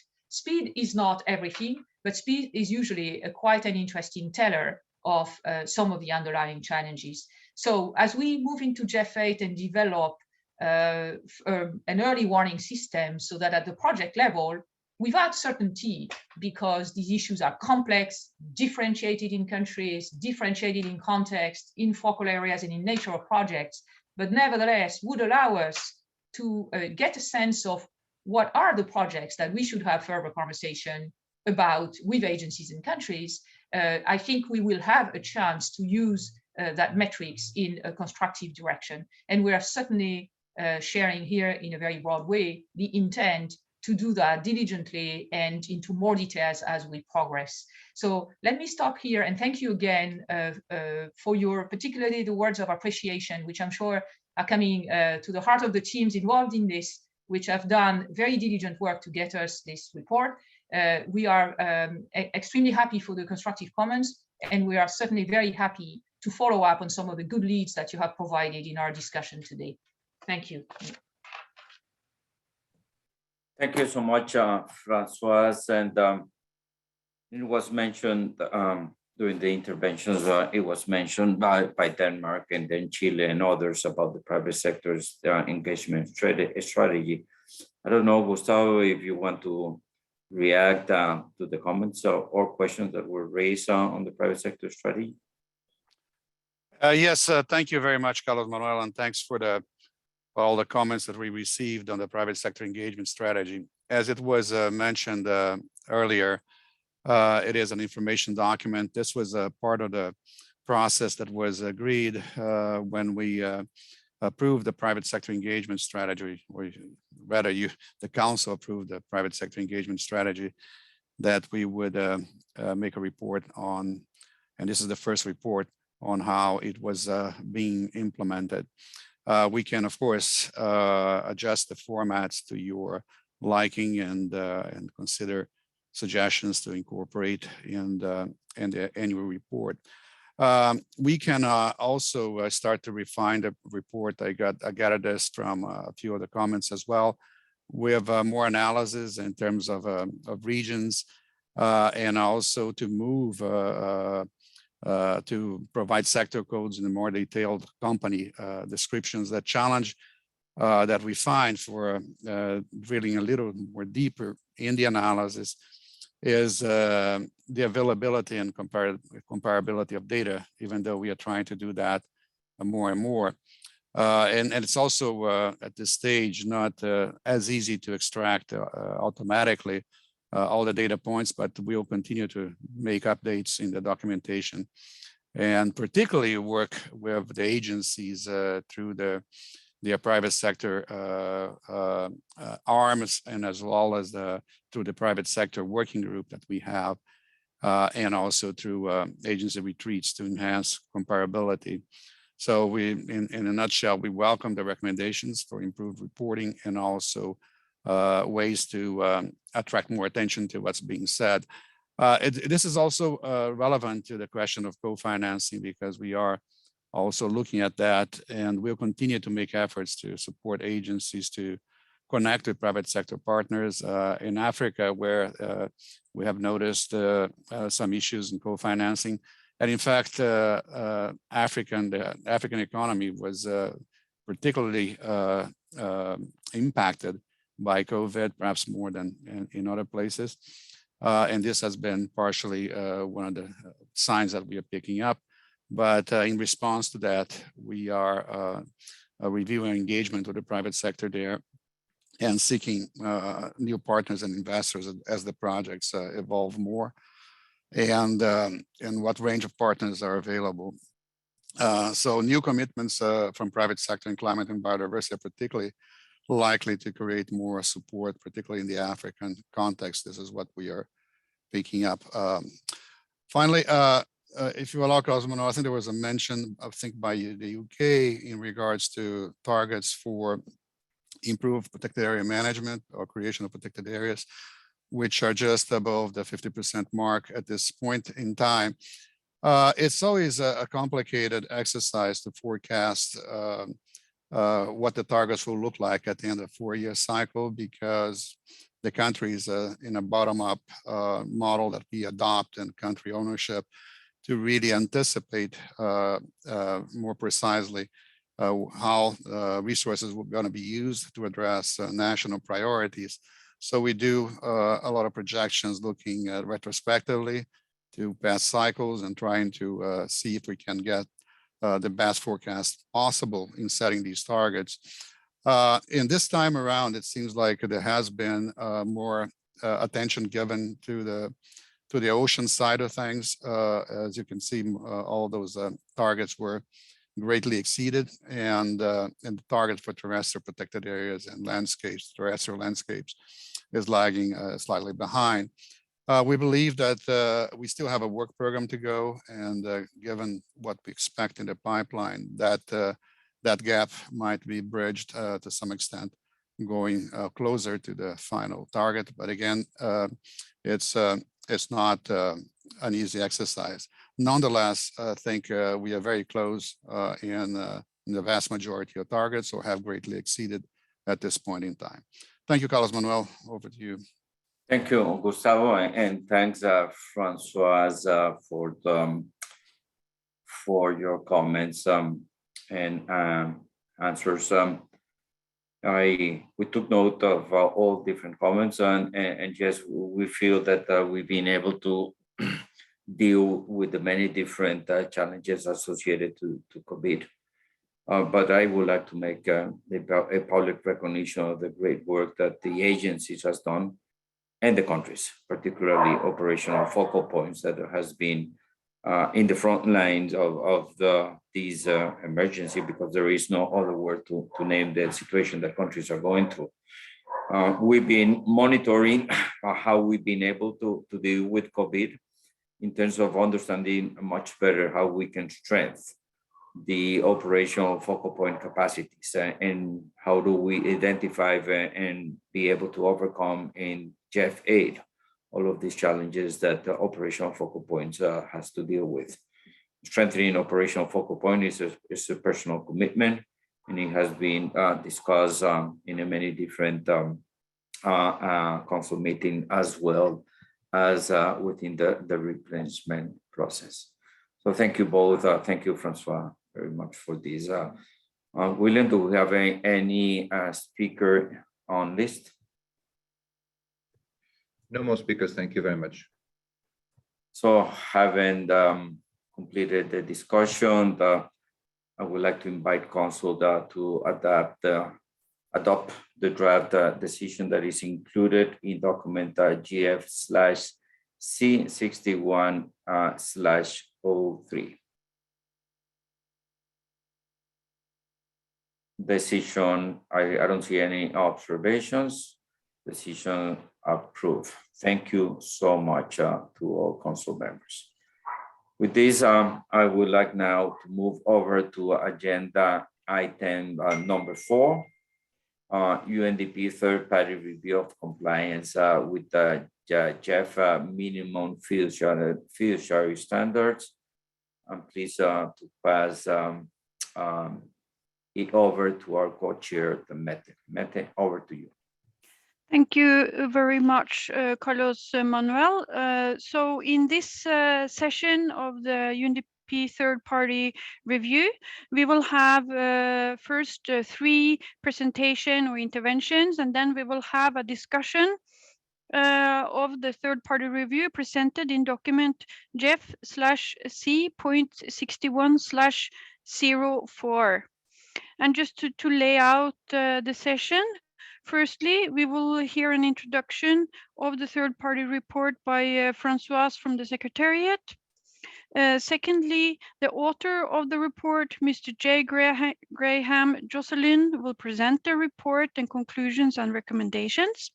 And thirdly, we will have Mr. Pradeep Kurukula Suraya, Executive Coordinator and Director, Global Environmental Finance at UNDP, which will present comments from the UNDP. After the presentations, we will have a discussion, and council members will be offered the floor for comments and questions. And after the discussion, we will end the deliberations on this agenda item for today. And then tomorrow morning, we will have an executive session where the UNDP administrator and Achim Steiner will be present.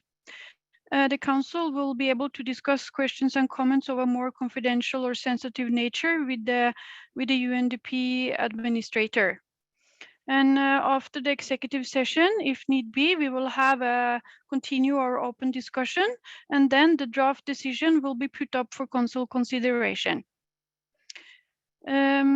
I just want to say that I encourage council members to use today's open session to pose any question and comments that are not bounded by confidentiality issues for transparency reasons. And I hope this explanation is clear about how we will proceed. If anyone have any questions for that. If not, we will turn to the first presentation. I see no request for the floor. Thank you very much. I will then give the floor to Francoise from the Secretariat to introduce the third-party review document, which presents the final report of the third-party review per decision of GEF Council at this 59th session in December 2020. Francoise, the floor is yours. Thank you very much, Co-Chair. I'm pleased to introduce the report on the third-party review of UNDP's compliance with GEF minimum fiduciary standards. Council will recall that in light of the results of UNDP's own internal audit of GEF projects and other available information, Council decided at its 59th session to accelerate the independent third-party review of UNDP compliance with GEF policy on minimum fiduciary standards. Such review is also to be scheduled for all other GEF agencies to start in the final year of GEF 7, that is before June 30, 2022. So first, a note on the process. In accordance with GEF policy requirements, the Secretariat contracted an independent reviewer to undertake the review of UNDP's self-assessment of policy compliance and reassessment as mandated by Council for submission to the Secretariat. This has been done on schedule. An interim report was then provided to Council at its June 2021 session. This account included, among other things, that UNDP has continued to provide monthly reports on progress with implementation on its management action plan to address the identified gaps. The external third-party report was prepared independently in accordance with the GEF policy requirements, and the Secretariat has been careful to respect this independence. The report assesses UNDP compliance with all 14 GEF minimum fiduciary standards as required per policy and per the terms of reference of the reviewer. Finally, upon reception of the third-party review and in accordance with GEF policy requirements, the Secretariat has prepared a cover note that presents a recommended decision to Council based on available information included in the review. So after this note of process, let me move to a summary of the findings.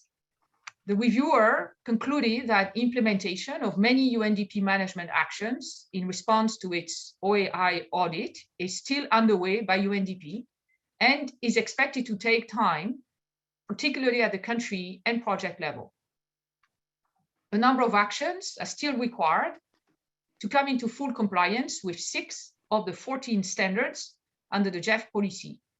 These are explained in detail in the report, but relate to the following topics: to procurement processes and oversight, to monitoring and project at risk systems, to financial management and control frameworks, to oversight of executing agencies, to hotline and whistleblower protection, and finally, to anti-money laundering and combating the financing of terrorism dimensions.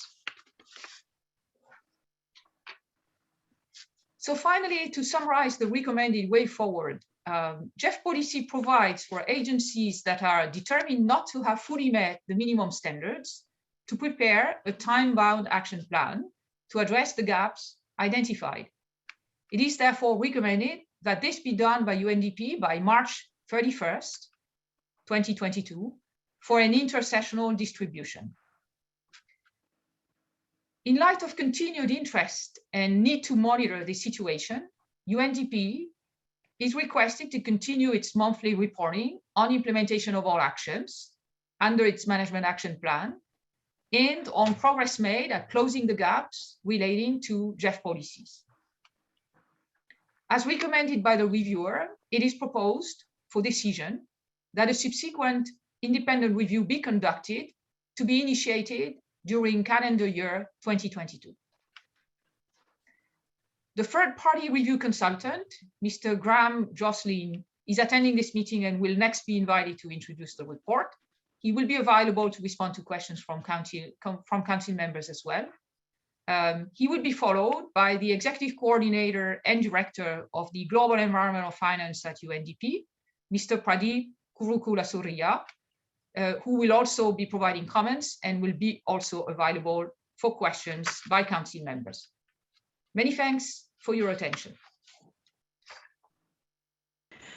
Thank you very much, Françoise. Then I would just like to welcome the third-party reviewer, Mr. Graham Jocelyn, Graham Jocelyn, yes, to introduce the report. Mr. Graham Jocelyn, the floor is yours. Thank you very much. Thank you very much indeed. And you have seen the report, and the report is accompanied, I may add, it's a long report because there was a lot of work to be done. It's accompanied, or at least available to members, as I understand it, of the working papers leading to the summary, which is another 200 and something pages of data and analysis, which really we've summarized in this report as such. But I would like to start off by saying that this was a far more complicated job than I think anyone envisaged at the beginning. The GEF has got 14 standards and 78 substandards. Many of them are linked to other substandards, and so before being able to come up with a position, if you will, on any one standard, you have to have done work on the other standards. It was highly complicated. And I say that because when I interacted, first of all, with UNDP, I was struck by the amount of work which had gone into preparing the work for this assessment, but which was also going to be going on into the future. And I think I've made the point a number of times in my report that UNDP have shown at different levels and in different ways a seriousness to address the issues which came out of their self-assessment. Not only did it show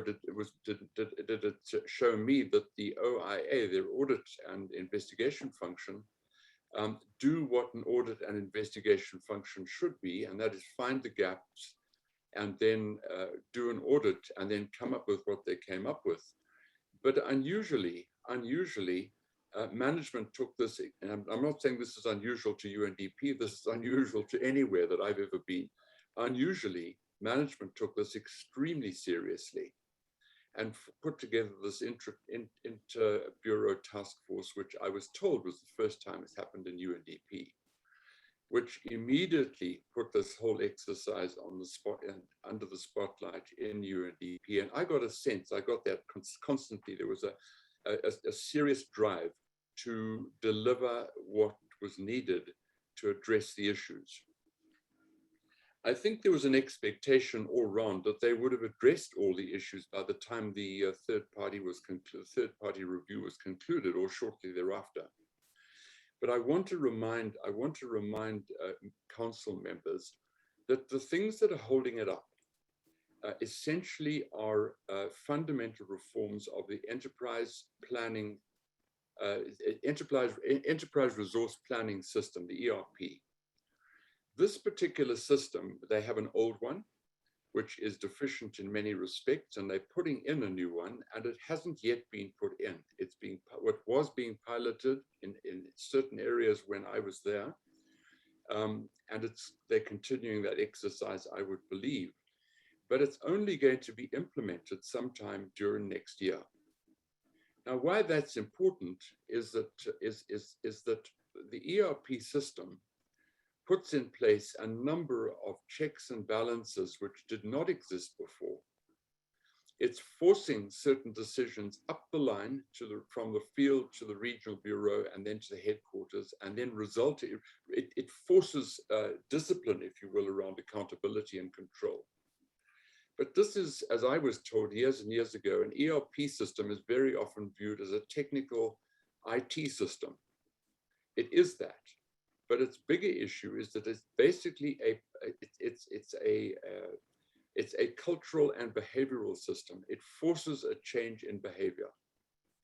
And so that was one of the reasons why I suggested in my summary, was that we needed to wait for some time before the system was implemented, which they're not slowing down on, they're doing that, in order to come and do another assessment and be able to see some proof on the ground that in fact this system is working, and that this system has built in everything that it should have built in for the purposes, not just of GEF, but for UNDP's way of doing business. In my interactions with the administrator, he made it very, very clear to me that he saw that the exercise for GEF as being something which had the possibility and probability of changing the way that UNDP did its project work going forward. Now, obviously, it's too early for me to make any comment on that, but that was what he said, and that is what I was seeing in my interactions with Pradeep and his unit going forward. It's what I've seen across the organization. There's still some loose ends, for sure, but the movement and the trending is in the right direction. Let me stop there. There's a lot of detail here, and you may have some questions, specific ones or general ones, that I'm very delighted to answer them as best I can. Back to you, Council Chair. Thank you very much. Just a second.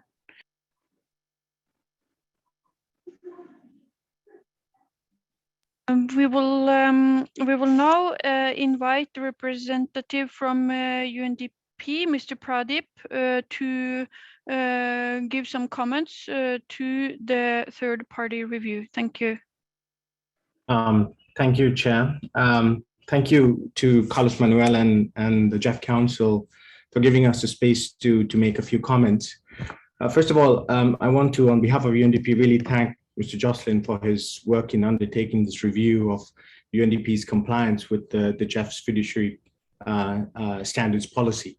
The review has proven to be an invaluable learning experience for UNDP, and I'm sure that as we evolve and continuously improve, feedback such as this has been really important and constructive. It's been evidence-based and also forward-looking. Now, over the period of months, Mr. Jocelyn was able to access, I think, the complex nature of what an international organization such as UNDP, with a presence in 170 countries and territories, operating under challenging local conditions and in LDCs and SIDS and so on, what it really takes to operate in that kind of context. And I think in that vein, the feedback has been incredibly important. Mr. Jocelyn was able to speak to many senior managers in UNDP at the country level, the regional and central bureaus. He also got a chance to speak with various independent oversight bodies that provide the checks and balances in the governance system of UNDP. He also had an opportunity to speak with external parties who were engaged by UNDP to review our internal processes and procedures and provide feedback from outside the organization. So what we regard as a firm but fair approach, his challenging questions with a healthy touch of skepticism, his insights and experience were really appreciated by everyone that we met. And we know this was not an easy task by any means.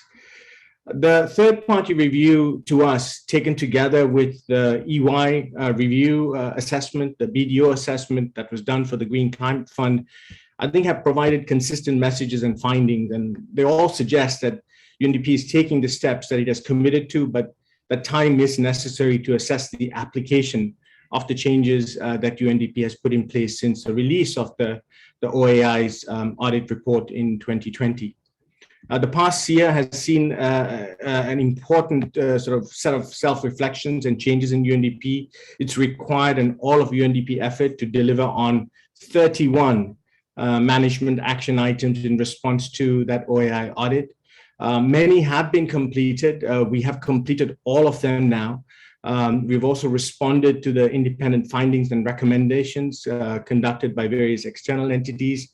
And we do have a few that remain, as Graham outlined, that are linked to longer term processes which are well underway. We have been as transparent as possible in this change process and trust that the various briefings, the provision of 151 project checklists, the 11 monthly reports we have provided to Council have been informative and useful.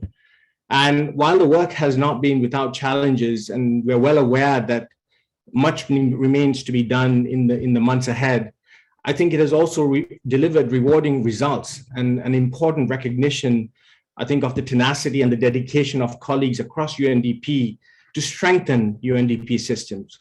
And in that regard, we're really pleased to note that the UNDP systems were assessed by an independent accreditation panel to the Green Climate Fund, and UNDP's re-accreditation was approved by the GCF board. I think it's also important to note that our accreditation was actually upgraded to include on-granting capability following a very thorough examination by GCF's own accreditation panel, taking into account various independent assessments. I think, make no mistake, we take nothing for granted, and this year has proven to us that we must remain vigilant to a number of risks, much more than we were in the past. And in fact, we're currently awaiting the findings of a second follow-up audit that was conducted by the Independent Office of Audit and Investigation to determine early signals of effectiveness and areas for additional focus that we need to concentrate on in the months ahead. We will continue to maintain this vigilance and focus on these issues that these audits and assessments point to. This is ongoing work, and as we say in UNDP, it is really part of a journey. We will also continue to be open to independent checks on our systems. UNDP's Independent Office of Audit and Investigation has already informed management that the GEF portfolio will be re-audited in 2023. And this is in addition to the specific audits, including those implemented by our national executing partners that are planned for 2022, as well as our audits of UNDP country offices that are planned for 2022. We will also have another audit done in 2024 of UNDP and the Green Climate Fund portfolio. So we believe that this process of auditing over and over again every year at a project level, but also at a portfolio level, will be incredibly important to ensure that risks are fully captured to the organization and that action can be taken. We know that these actions that have been taken in completing these 31 actions is not the end. In fact, in many ways, it is the beginning of the most important phase of change. And with the changes implemented and the upgraded systems in place for heightened due diligence, which has admittedly been thorough and demanding across the organization, we look forward to working with Council to refocus our staff's attention to the core work at hand, supporting countries with their obligations and aspirations under the various conventions in as effective and efficient a way as possible. The lessons of the last 18 months have made UNDP a stronger organization. Time will indeed be the judge, but please be reassured of our steadfast commitment to enforce the highest standards of due diligence and due process. As Graham mentioned, this Interbureau task team is not something that we only have in place for this year. It has a new mandate that has been cleared by our operations performance group and will be reconstituted again in January to continue with its work, and where it will convene senior representatives from across the organization. So as the Director for Nature, Climate, Energy and the Executive Coordinator at UNDP for our partnership with the Global Environment Facility and with the full support of the leadership of senior management, I will continue to work to maintain the highest possible standards in our oversight procedures and risk management strategies of GEF projects. We will remain vigilant to safeguard the resources that GEF Council has entrusted to UNDP. Thank you. Thank you very much, Pradeep, for your comments and also for the information about the 3 new audits that you are planning. Thank you very much for that. Now You're muted, Mete. Oh, sorry. Now we hear you. Yes. Thank you. So I would like to open the floor for questions and comments to the third-party review. William, if I might ask you to announce the list of speakers. Thank you very much, Mete. Yes, we start with Gerard from Mauritius. You have the floor. Thank you, William, and thank you to Françoise for her presentation, and also for Nurham and Pradeep for their update and intervention. I'd like to, first of all, state that we welcome the report and the comprehensive view of UNDP-related issues described therein. We are also appreciative of the fact that individual responsibilities have been established by large, with a continued and systematic approach aimed at holding UNDP management to account. I believe that same is a positive step towards transparency and will be conducive to lessons that are being broadly drawn in an attempt to prevent such problems that has come up in the past. This will help put the house in order and set up a precedent for other agencies. I'd like to also show my appreciation following the intervention of UNDP for taking measures to implement high standards of operations and also to implement risk management strategies. Notwithstanding this, I would like to request for some clarifications with particular concern as regards the basic fundamental and spirit of this endeavor. I'd like to ask how are issues related to management behavior and organizational culture intended to be dealt with. I feel that the recommendation and policy changes at the very core of this of the systematic and technical capacities do not really address the concern linked with management and behavior and organizational culture. Coming to the time-bound action plan requested from UNDP in order to address the gaps identified by the review, I fully support the intent of what appears to be a strong initiative aimed at creating accountability on several levels. In that respect, it is crucial that progress and actions are followed up, not just for monitoring and compliance perspective, but also to assist country entities who find it difficult to implement this in practice. I feel that more clarification and guidance on the relationship between review process and the grievance process is warranted, with the differences between them clearly outlined. I believe that a stronger provision for UNDP oversight and monitoring of project and host country processes is necessary and would be beneficial.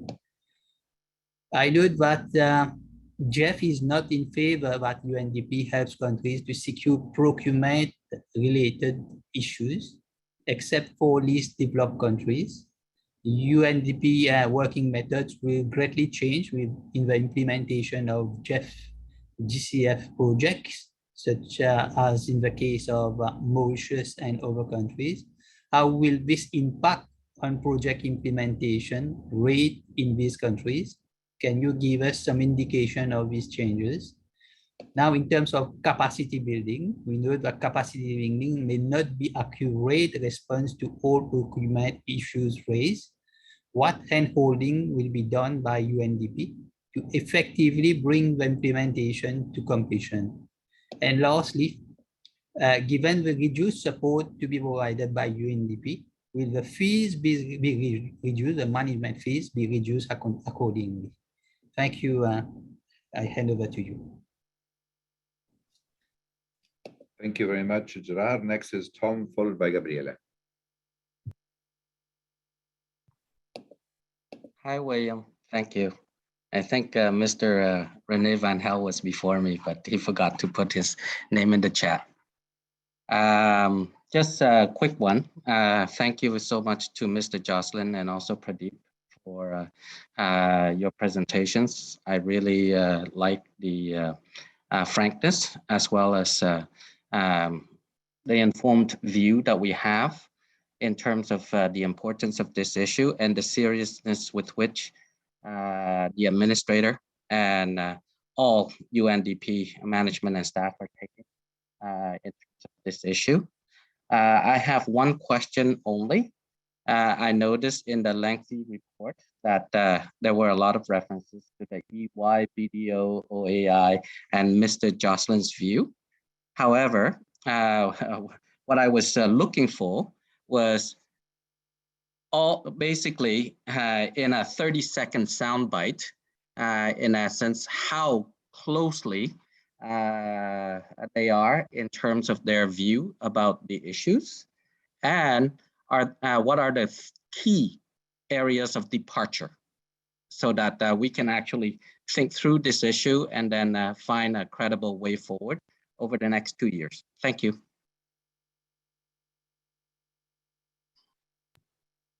Thank you very much. So Gabriela, followed by Annette. Gabriela, you have the floor. Thank you, William, and thanks for colleagues for their presentation and interventions. We take note with satisfaction that the third-party review confirms UNDP's leadership commitment and that the management actions undertaken by UNDP management were adequate and complete with regards to the findings of the OIA audit. And we would also like to express our appreciation for UNDP efforts to complete the implementation of the management action plan swiftly, even ahead of schedule, and also thanks to Pradeep's intervention early on, noting the importance of all the action needed by UNDP. There was a broad consensus among council members at the 60th council meeting in June that what counts will be the effective changes at operational level in the projects and the countries.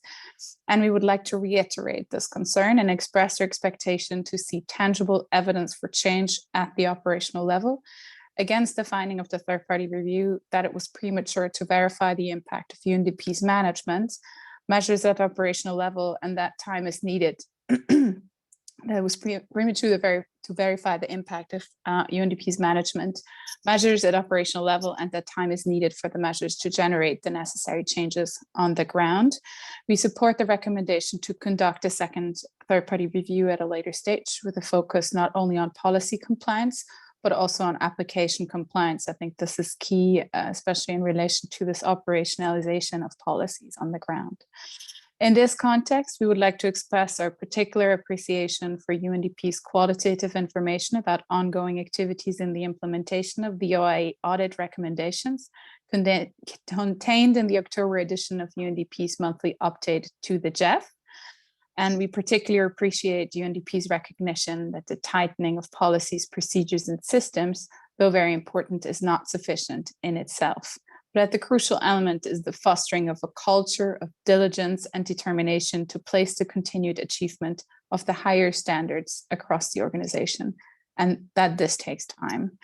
We support the request for UNDP to continue to provide monthly update reports to the GEF throughout the year 2022, and expect that these reports will contain qualitative and critical information about the effective progress in fostering this culture of diligence and determination, notably at the country level. We will also make a suggestion for amendment to the work program decision, which also links back to the decision we took at C59 with regards to council review of projects. And this checklist, which was established, we will make a suggestion when we discuss the work program in this regard, so that this policy will continue until the second third-party review is concluded. Now, considering the importance of continued vigilance in the effective implementation of UNDP action plans, we propose that the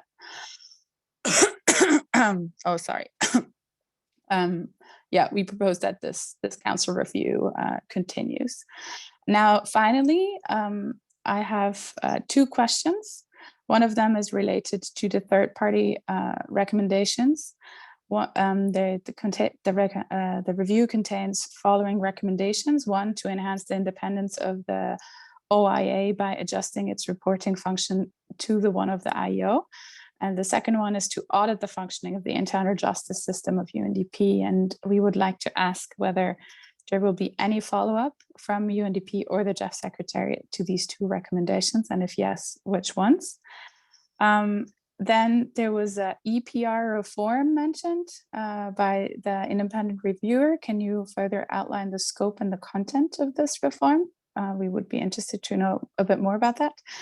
And lastly, can you further elaborate what the status of the whistleblower policy is within UNDP, as well the third-party review, as well as the grievance case annual report refers to this whistleblower protection importance. And so we would like to understand the status of this policy. Thank you.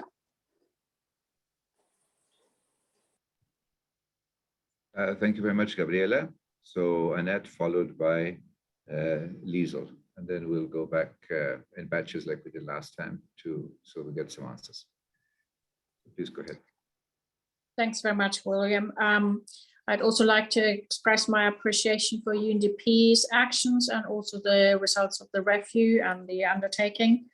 Germany agrees with all the recommendations provided by the Secretariat, in particular that an independent follow-up review should be undertaken, and that UNDP should continue its monthly reporting on all high and medium risk actions, at least through the end of fiscal year 22. This is of particular relevance for required action on operational level, as it is still too early to verify whether these actions have been fully implemented. Germany agrees that in light of funding decisions ahead of us for GEF 8 and the prominent role of UNDP, there is a request for continued urgency. We would like to inquire, however, whether GEF Secretariat and UNDP actually think that there's going to be enough information available by so early, say the end of 2022 for follow-up review, and get some reassurance from GEF Secretariat. We need to see lasting and on-the-ground behavioral change in operations. So moreover, Germany also urges the Secretariat to put a special focus on the issue of whistleblower protection within the follow-up review, with a view to better generate a better understanding of how whistleblowers are dealt with in UNDP. Germany, as an information point for you, Germany will continue to closely follow in the work of UNDP oversight bodies and their treatment of individual cases in particular. We will particularly continue to look into the implementation of the management action plan at all levels of the organization, and particularly at country level in operations. Thank you very much. Thank you very much. Lisa, please, and then I'll give the floor back to Mette so she can guide the answers. Lisa, thank you very much. Our constituency would like to acknowledge the comprehensive and informative final report. To thank give thanks for the presentations and not least to UNDP's actions. Can you hear me? Better now, yes. I think I'll probably do it without video if that's okay. Of course, thank you. We would also like to give thanks for UNDP's actions. We acknowledge the third-party reviewer's recommendation for a follow-up review to be conducted in Q3, Q4 of 2023. At the same time, our constituency fully supports the Secretariat's recommended decisions and welcome the Secretariat's recommendation that the next independent review to be conducted during GEF 8 be initiated before December 2022. However, as mentioned by Germany, we know that the reviewer has pointed out that UNDP's full implementation of actions required for compliance with GEF minimum fiduciary standards will take up to 2 years. Hence, we expect that the independent review to be initiated by December 22 will not be in a position to see the full impact of UNDP's organization-wide performance enhancement and full compliance with the GEF minimum standards. Considering UNDP's prominent share of GEF resources and the importance of maintaining confidence in UNDP as a trusted partner, we would propose that it would be helpful to have an additional follow-up review to be initiated in December 2023, with a specific focus on those areas where results are expected to only show an impact after a longer time frame, especially at country and project level. We therefore propose a decision be amended to include an additional action point for this follow-up review. On different points, the independent third-party reviews of the other 17 GEF accredited agencies will take place in 2022. Is there any learning from the UNDP third-party review that can inform these other reviews? Challenges mentioned by the reviewer? And how are you planning on addressing and follow up on the results of these reviews? We are also interested to know whether UNDP will be providing a management response to this review.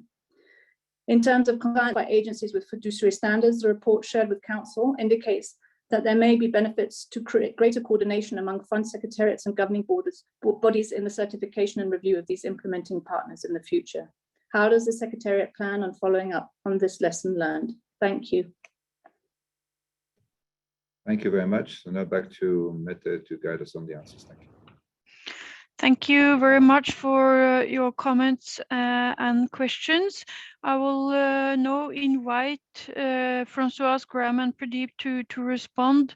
And firstly, Francois, please. Thank you very much for your comments, suggestions, and requests.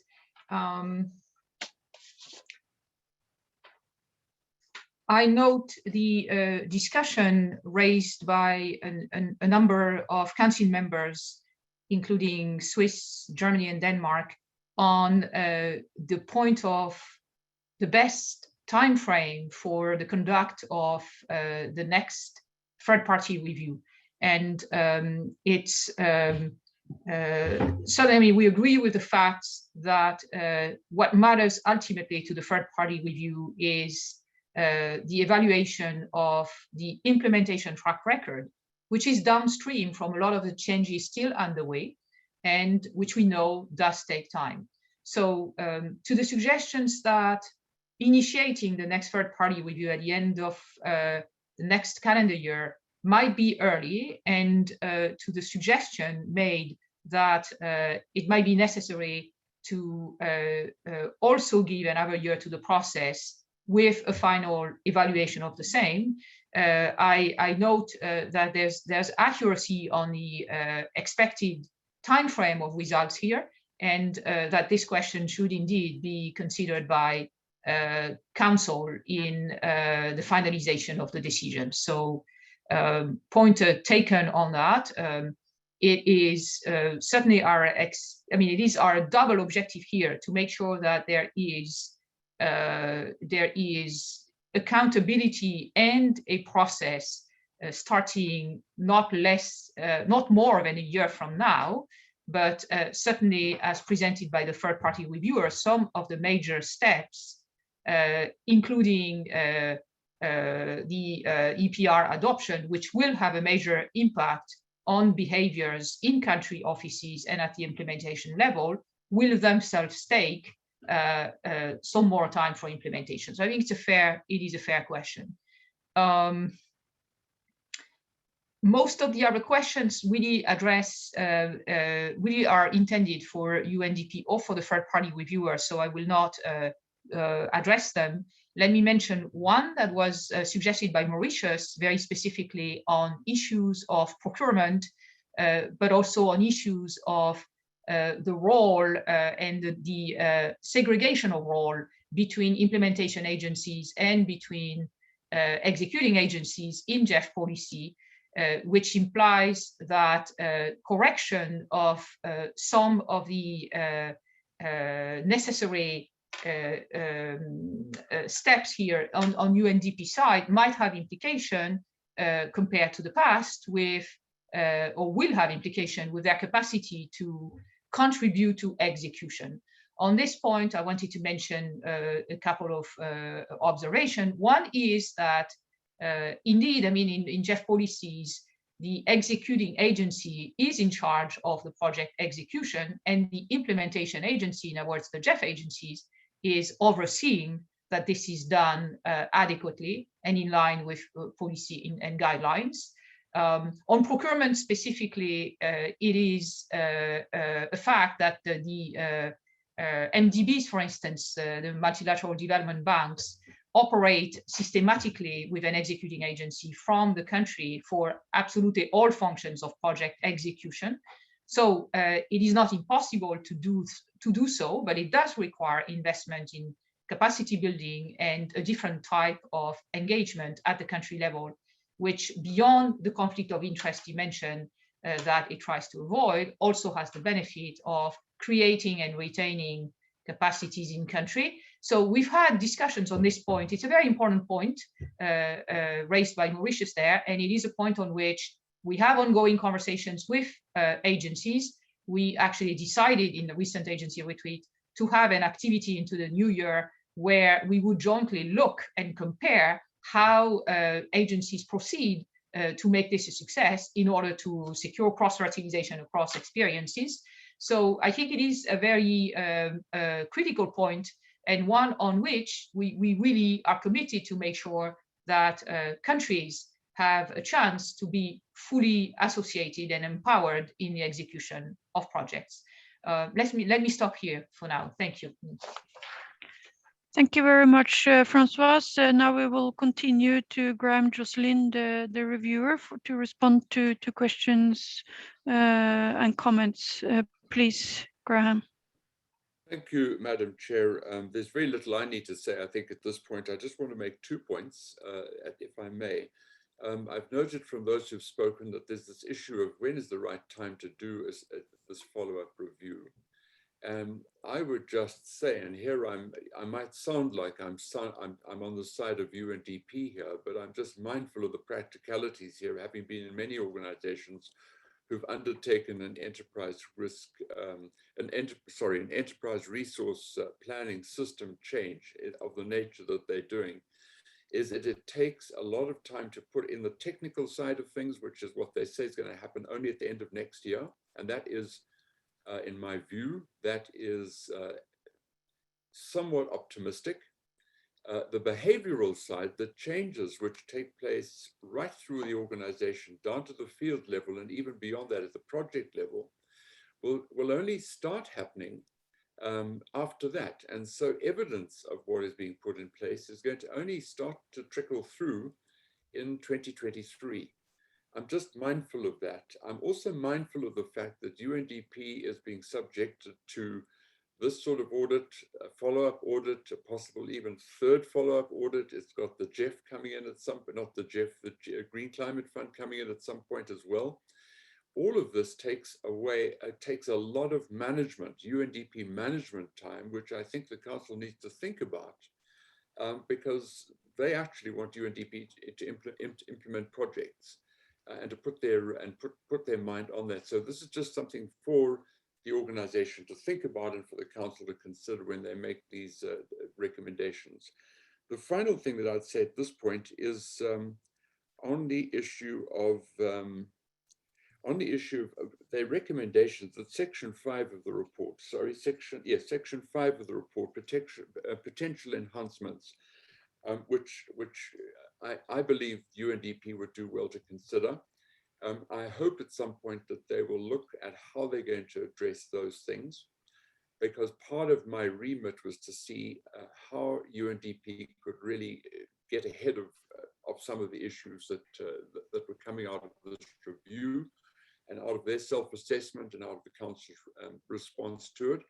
And so I've got a number of areas there that would help them, having been in other organizations and seen the value add of doing the things that I've suggested need to be done internally. They all can be done internally with a bit of external help possibly, but would actually improve a lot of things relative to the GEF portfolio and the way that it's managed on your behalf by UNDP. But let me stop there. Thank you very much for raising those points. That's very helpful. Now I would just like to move on to UNDP and Pradeep, if you may respond to some of the questions and comments from Council member, please. Thank you, Chair. First of all, let me point out that while this year has been incredibly challenging with a number of audits and assessments and so on and so forth, we did also manage to submit 261 PIRs this year at 100% completion rate. We completed over 106 MTRs and terminal evaluations this year, and we closed 173 projects operationally and financially. 68 projects have further been operationally closed and awaiting financial clearance.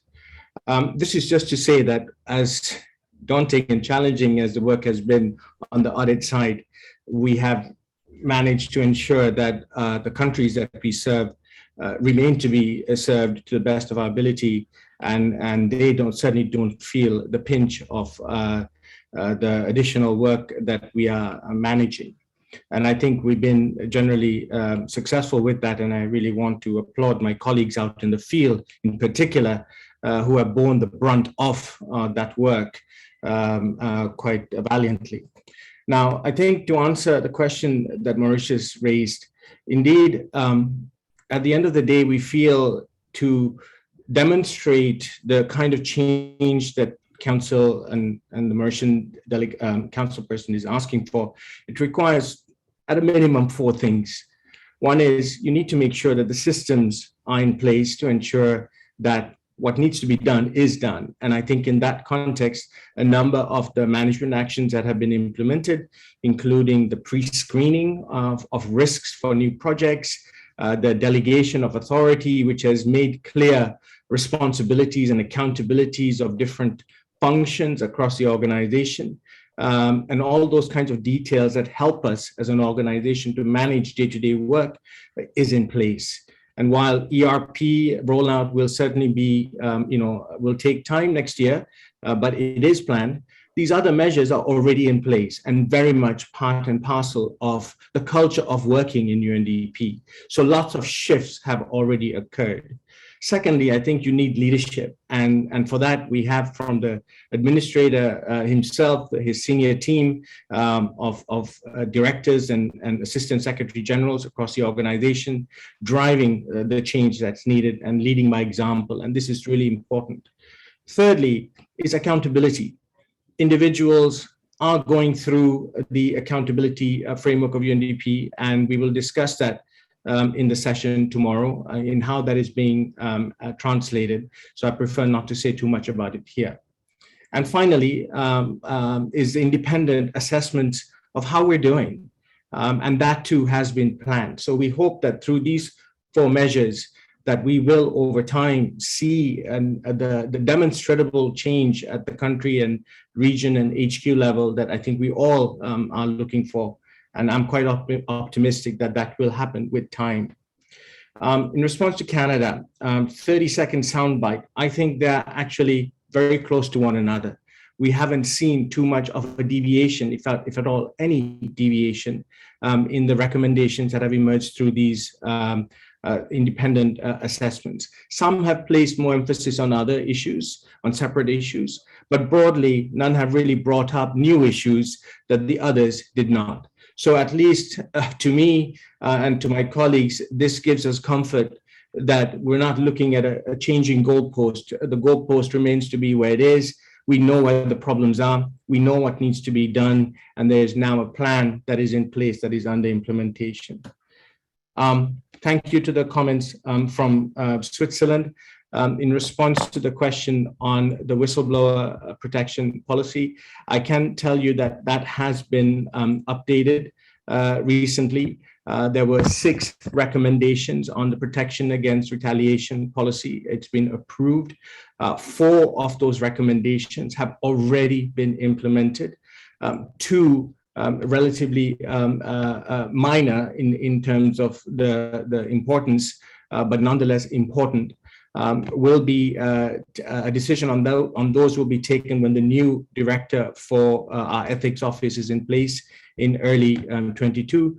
But the 4 main ones concerning protection for people on UNDP contracts who are supervised by other organizations, provision for the prevention of retaliation, which shall involve coordination between OAI and the ethics office, and public, and another recommendation concerning public interests and disclosure, as well as coverage of non-staff personnel. These have already been implemented, I'm pleased to report. In response to the comment from Germany, again, a question on whistleblower policy. I hope that that is satisfactory to Germany as well.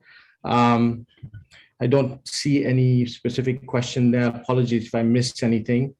And then Denmark, question on whether we will provide a response to the third-party review. Indeed, we will work with the Secretariat on that, both as a means of providing an update on where exactly we are, given that Mr. Jocelyn completed his review a few months before some of these actions had already been implemented. They are now. We also will have findings from the ongoing second follow-up audit by OAI, indicating exactly how far we've come in terms of seeing those changes trickle down and come into effect at the country level. So we'll try and capture all of that, as well as indicate what further actions we will be taking in the months ahead. Over to you, Chair. Thank you. Thank you so much, Pradeep. Now I'd like to give the floor back to William to announce the next list of speakers. William, please. Thank you very much. So, Rob, you have the floor, followed by Renato. Great. Thank you so much. Thank you so much, William. Thank you, Francoise, for the introduction and for the additional information.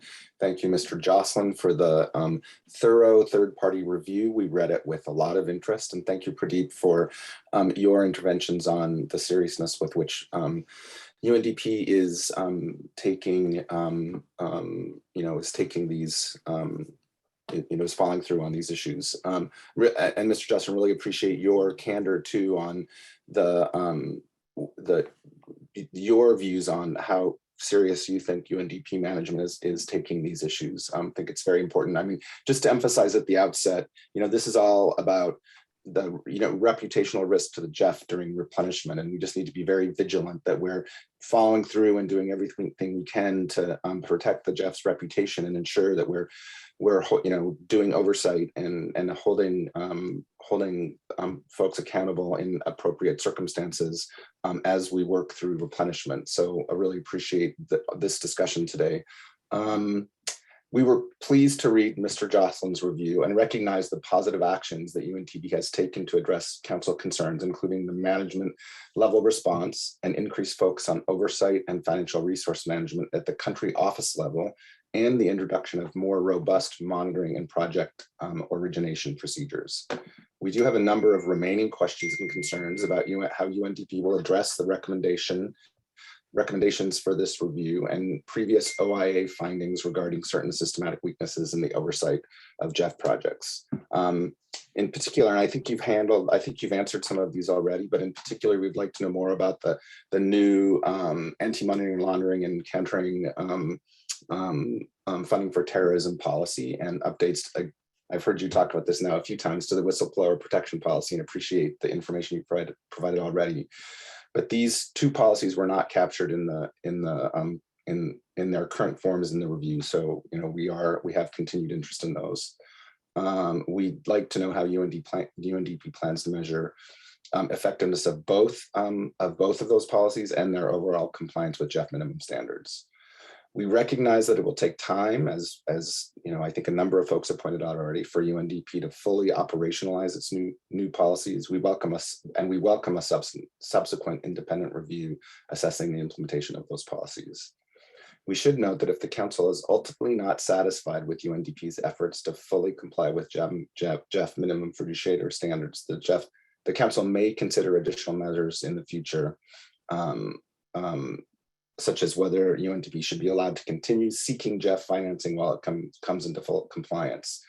We appreciate that the GEF Secretariat plans to apply the lessons it has learned from this experience to compliance reviews of other GEF agencies. We appreciate that it is much more difficult to assess how well agencies are implementing their policies versus determining whether the policies they have on paper meet the GEF standards. Nonetheless, we believe it is critical to try to assess implementation capacity given our experience with UNDP. How will the GEF Secretariat use these lessons to assess implementation capacity? I'm going to stop now, and we'll have some additional comments later when we talk about agenda item 5 and during the session, the executive session tomorrow. So thank you very much. Thank you, Rob. Renato, followed by Miguel. Renato, you have the floor. Thank you, William, and thank you for the frank and open presentation we heard. On behalf of the constituency of Brazil, Colombia, and Ecuador, we again commend the reviewer for presenting this report and agree with the recommendation on this decision. We are particularly happy to see the required transparency to fulfill all the compliance requirements in this case. We, however, remain worried about the introduction of additional requirements and possible delays in the finalization of formulation of projects, and consequently in the start dates of those projects. We again suggest reviewing this case to speed up, and this could be done using the capacity building initiative for transparency.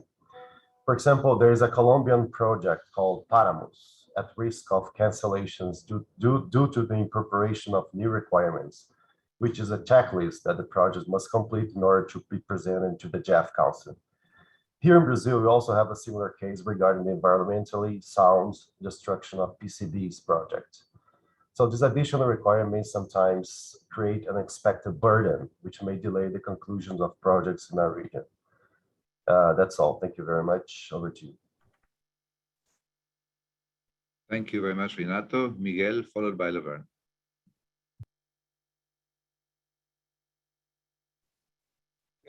Gracias, William. Respecto a este tema, queremos llamar la atención sobre un punto que de alguna manera ya se ha tratado. Hemos observado retrasos ajenos a los países en relación a los tiempos de gestión del ciclo de proyectos con el PNUD. La existencia de los requisitos adicionales que deben ser cumplidos por la agencia han derivado una serie de acciones y procesos adicionales que han llevado tiempos más largos que lo habitual. Podemos entender lo complejo que ha sido y el trabajo adicional que esto ha conllevado al PNUD, y también valoramos los avances logrados. Sin embargo, manifestamos nuestra preocupación en la demora de los procesos internos del PNUD, que han generado un impacto en los países que necesitan ejecutar los proyectos a tiempo y también cumplir con los plazos requeridos por el GEF en la elaboración y presentación de estos proyectos. Muchas gracias. Muchas gracias, Miguel. Laverne now, followed by René. Laverne, you have the floor.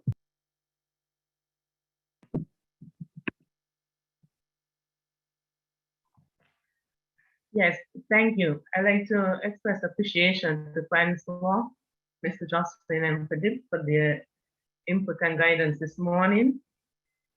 The Caribbean constituency continues to support the third-party review of the compliance of UNDP with the GEF minimum fiduciary standards. This undertaking illustrates our collective commitment to strengthen fiduciary, operational, and project management procedures as key parties in the GEF family. This remains a vital undertaking as we advance the GEF 8 negotiation process. The support and full engagement of the UNDP administrator and the reinstatement of the Interbureau Task Force to take proactive steps to address the issues outlined in the Office of Audit and Investigation report indicates a willingness by the UNDP to strengthen its operations for the benefit of its engagement with the GEF and in the advancement of its collaboration with other partners.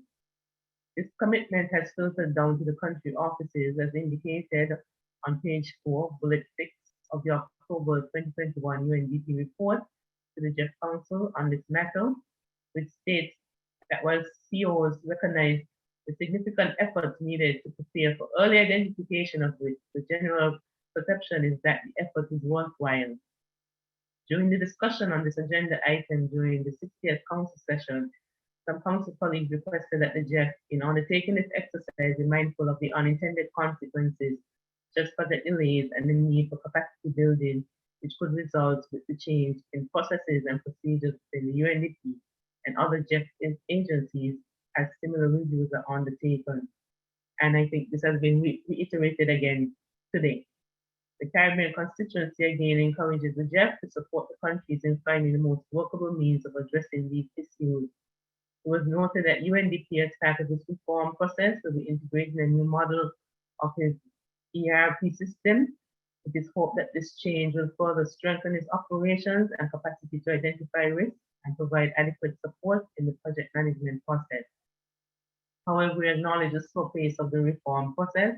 Therefore, we concur with the GEF Secretariat that UNDP present a time-bound action plan to address the gaps identified by the review by March 31st, 2022 for intersessional review by the Council, that UNDP continue to provide monthly updates to Council based on the report until the end of 2022, subject to review by the 62nd Council sitting, and that the Secretariat coordinate a follow-up independent review before December 2022, but after the GEF 8 programming cycle commences. Thank you very much. Thank you, Laverne. Renee, followed by Ben, and then we go back to Mette. So Renee, you have the floor. You're muted, Renee. Thank you, Mr. Co-Chair. We can agree with the decision in its original form, but we would prefer more stricter directions from the GEF Council based on the third-party review by changing the words urge and request to a more strict direct. Let's be clear, minimum fiduciary standards are not minimum standards for no reason. The GEF Council should direct UNDP to fully comply with these standards. Likewise, when it comes to addressing any gaps identified by the review and a transparent and steady flow of information that informs the Council of progress made in implementing all actions and recommendations of the Management Action Plan and independent reviews and reports published related to the management of UNDP of GEF projects. We, Finland, Estonia, the Netherlands, we have confidence that with continued monitoring and ongoing follow-up by individual donors and UNDP partners like GEF, further improvements will follow and that the underlying systematic issues will be addressed. Having said that, furthermore, I would like to say something on behalf of the Netherlands. The Netherlands wishes to inform that it has definitely withdrawn 10 million euros of its core funding to UNDP that was withheld in 2020. This decision has been shared with UNDP and the Netherlands Parliament. In doing so, the Netherlands wants to send a signal that we cannot accept systematic deficiencies in the anti-corruption and fraud checks and balances with multilateral institutions combined with a non-transparent follow-up. The Netherlands appreciates and values the progress made by UNDP over the past year in response to the independent review and other reports, and as a result, the core funding for 2021 has been transferred in full. Thank you very much. Thank you very much. Ben, you have the floor. Thanks so much, William, and also thanks to Francois Pradeep and particularly thanks to Graham for his report and also the presentation and also the answers which have been provided so far to questions. For example, also useful to hear the answers on the whistleblower policy. The UK notes the independent third-party review of UNDP and broadly agrees with the recommendations. I think it's important that UNDP keeps up momentum in terms of their responses. And from our point of view as a council, we should encourage them to do that and support them through the decisions we take from this council to enable them to do that.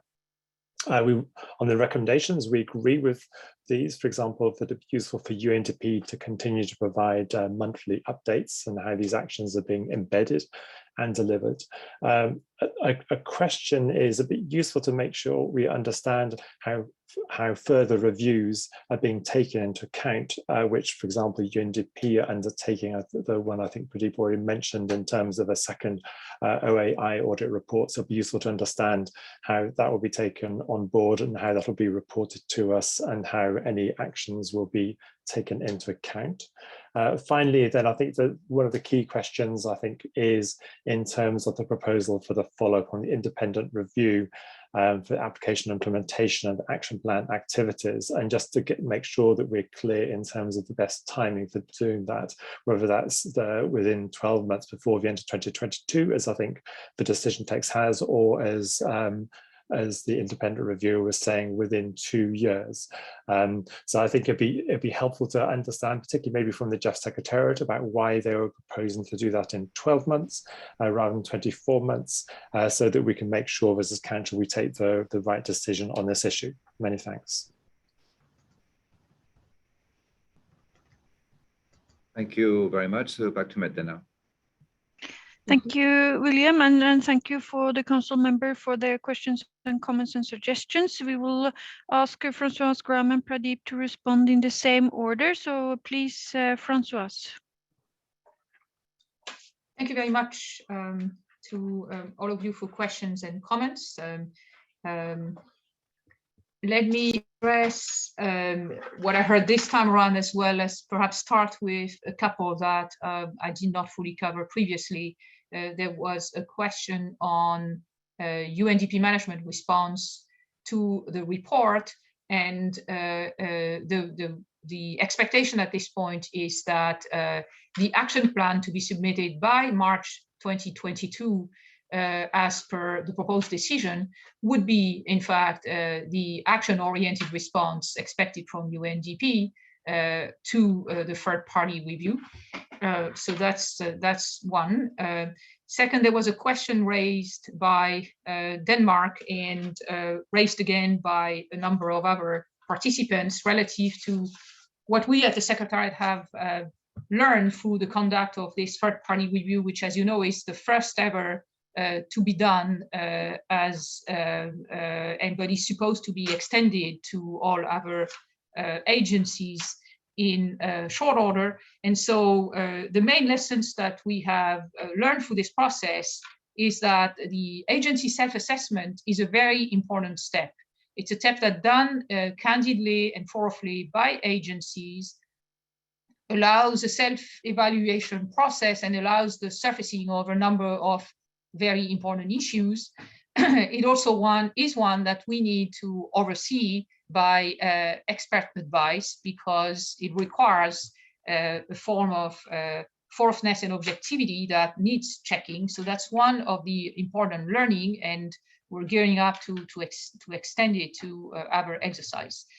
We also found out that the process is time and labor intensive on all parts. And that's an important one in terms of expectations, in terms of resources, and perhaps in the future as well in terms of periodicity. The current expectation is that this should happen moving forward in the last year of every replenishment, and it is something that we may need to discuss in the future.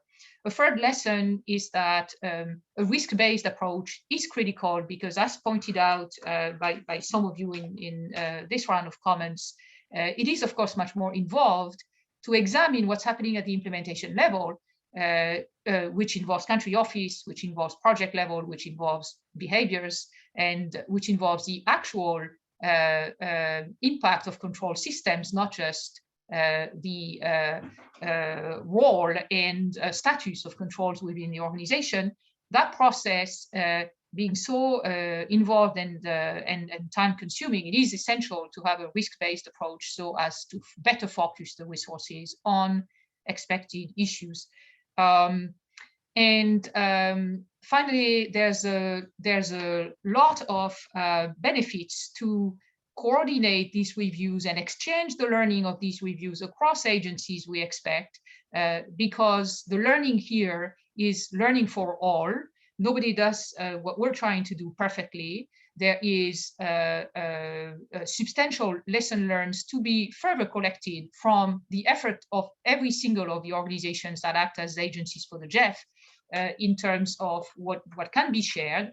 And we definitely anticipate that this should be part of future conversation that we, Secretariat, provoke and animate across agencies as we try to socialize some of the learning that we had through this.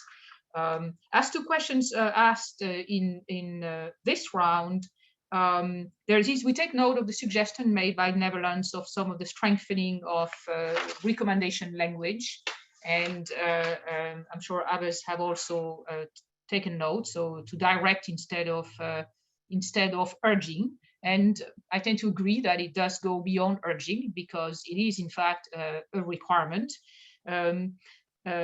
Finally, to the question raised by the UK over the exact timing of the follow-up third-party review, I acknowledge here, listening to comments, that there is a debate and there is an inherent tension between starting earlier and running the risk of lack of completion on the implementation downstream measures, and starting later and having less of a check in the meantime and less of a horizon point, pushing to joint action and oversight. So I think it is one, it doesn't belong to me to pass a view on this, but I think it is a very important question. And I see two options here, one being that we carry on with regular reporting as intended, in fact, and trust this for bringing us to the point of a later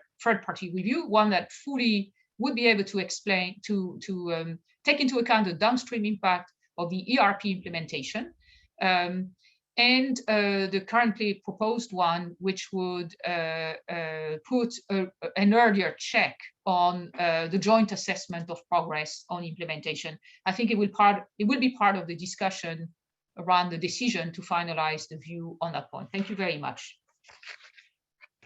Thank you very much, Françoise. May I ask you, Graham, to respond to some of the comments and questions from the council? Yeah, I don't have anything that I need to comment on at this point. I think the points I made have been picked up in different ways, and so it remains for the council to make a decision later on. Thank you. Thank you so much. Then I invite Pradeep to see if you have any comments on at this stage. Thank you, Chair. So to the question from the US on the anti-money laundering and countering the financing, combating the financing of terrorism policy, AML-CFT, I am happy to note that the standalone policy has been developed and adopted on the 5th of May, 2021. Just to remind Council that UNDP already had many of the principles of the anti-money laundering, combating the financing of terrorism requirements across UNDP's policy architecture, but it was in many different places. This has been now consolidated into a standalone policy, and that's been approved. And the idea here was to really consolidate and aggregate these existing policy. The policy aims to affirm UNDP's continued commitment to combating money laundering and terrorist financing, and by complementing, reiterating, and cataloging the safeguard measures that UNDP already has in place in this regard. An implementation plan was adopted by UNDP's Operation Performance Group on the 2nd of September. For the rollout of the new standalone policy, and the updating of associated policies and procedures and processes in UNDP over a period of 1 year. So that work is very much underway. Comment that came from Brazil and also Chile about delays.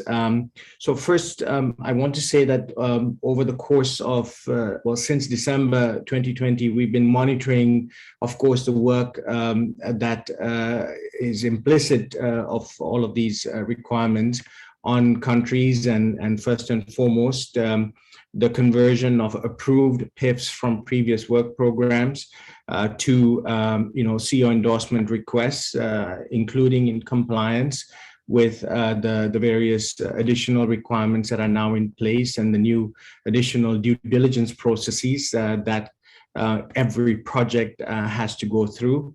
We haven't had any cancellations yet, and we hope to keep it that way, but we have had a number of projects that have been delayed in terms of seeking CEO endorsement.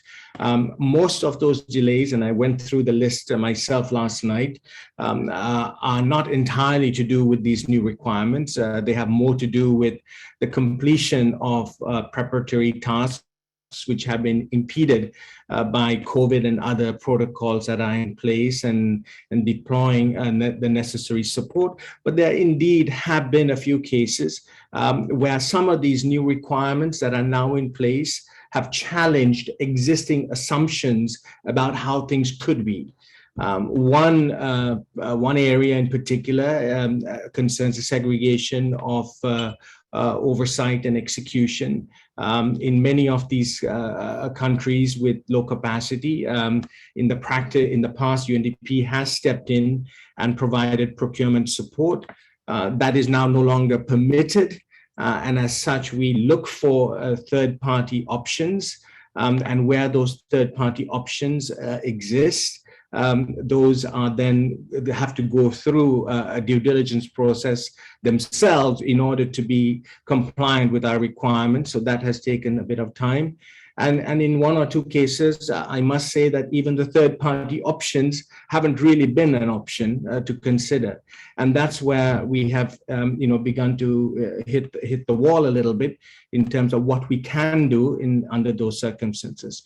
But this has involved a healthy conversation with the Secretariat, and I really want to thank everybody in DC for working with us to try and find solutions.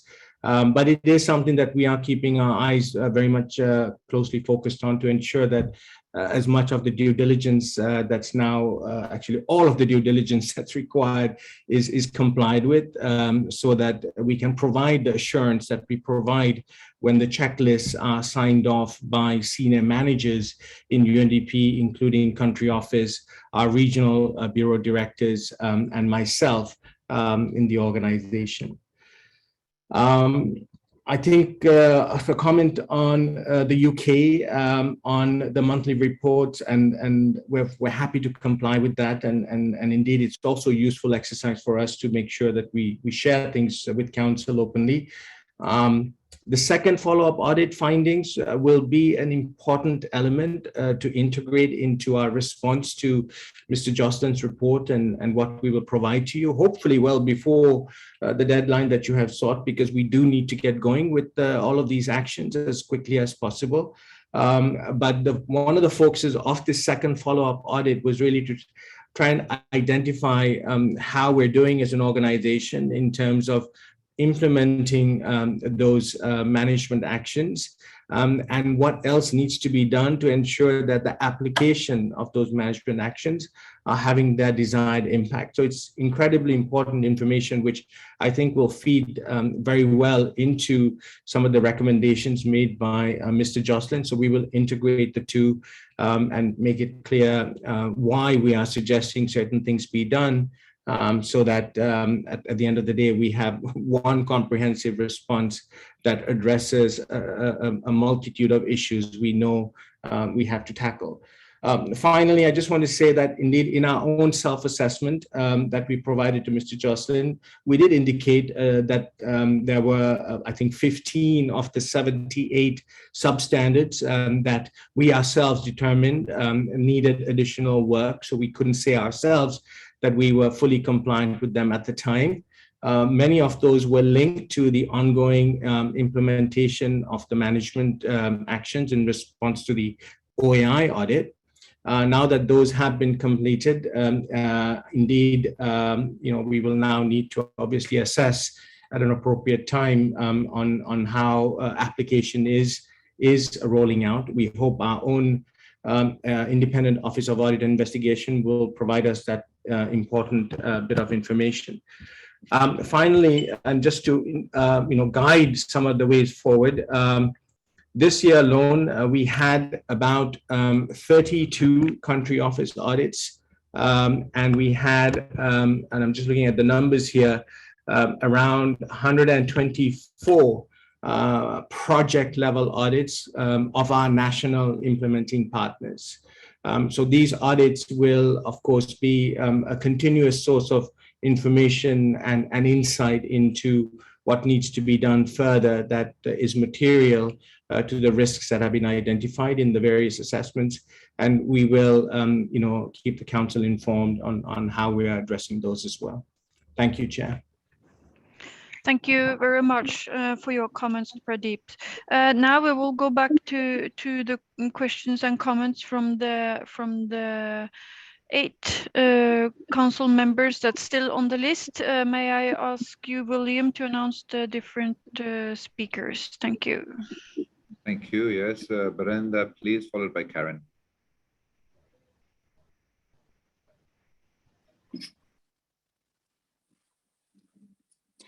Yes, thank you, William. I will speak in Spanish. Desde nuestra circunscripción, que comprende a Costa Rica, El Salvador, Guatemala, Honduras, México, Nicaragua, Panamá y Venezuela, agradecemos el informe y alentamos al PNUD a seguir atendiendo sus compromisos con el GEF. Asimismo, nos sumamos a los comentarios de que se presente un plan de acción en marzo del 2022 para seguir evaluando el avance del PNUD. Y también invitamos al PNUD a que continúe promoviendo los reportes mensuales sobre el avance en la implementación de las acciones. Consideramos importante continuar con estas auditorías para asegurar la transparencia y eficiencia en el uso de los recursos de las diferentes agencias. Sin embargo, y quisiera resaltar esto a pesar de que ya obtuvimos una respuesta de PNUD, pero quiero hacer eco, como mencionaron Brasil y Chile, manifestamos nuestra preocupación por los retrasos en las autorizaciones que el PNUD tiene que dar a los proyectos. Es importante considerar y anticipar estos posibles retrasos y en la medida de lo posible tomar las acciones pertinentes para evitarlos.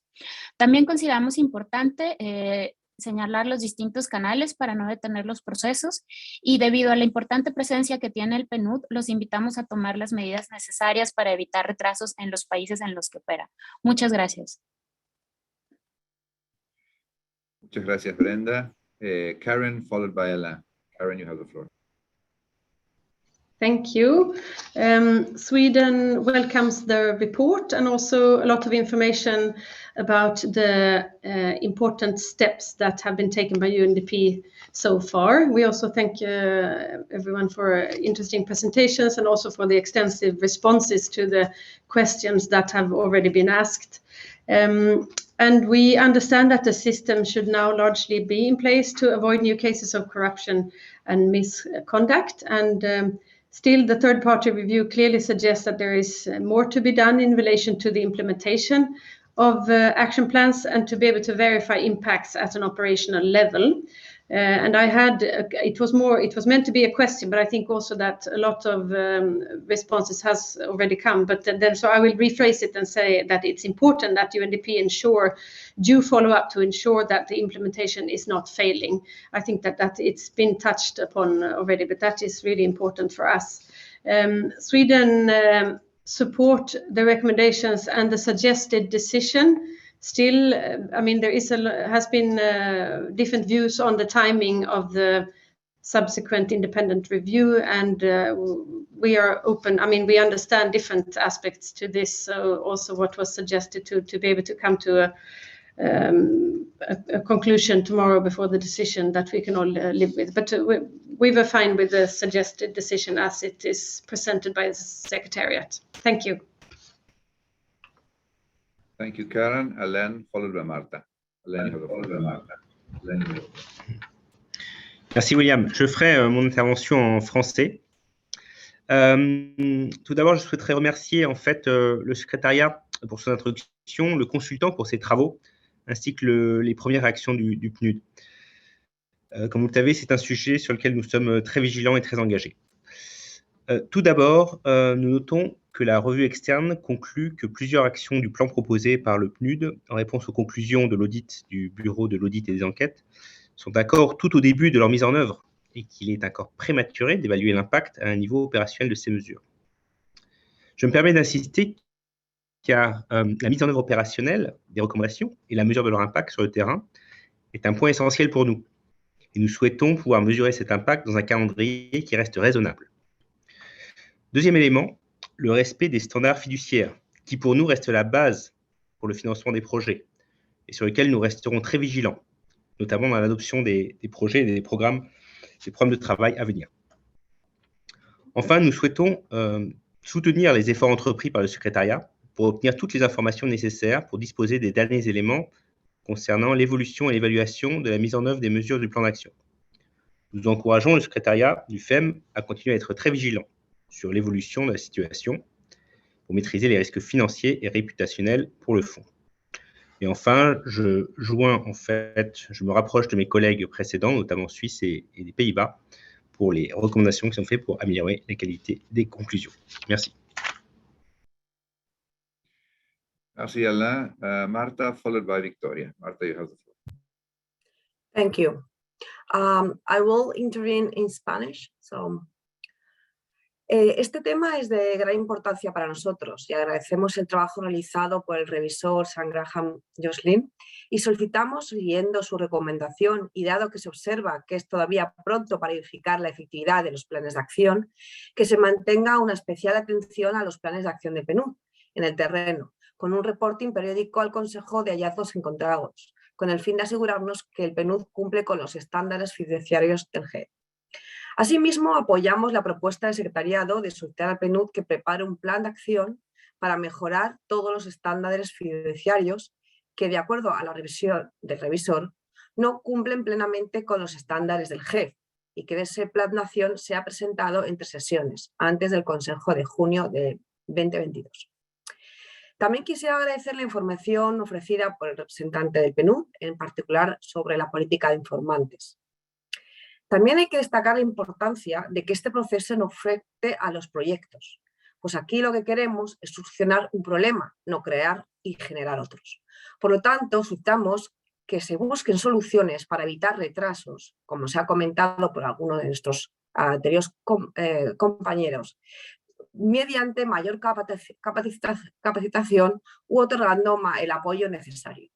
Y por último, quisiéramos también agradecer a la información sobre las lecciones aprendidas por parte del GEF, que entendemos esto debe conllevar con acciones concretas en el futuro. Gracias. Thank you, Chair. Gracias, Marta. Victoria, and final speaker after that is Richard. So Victoria, you have the floor.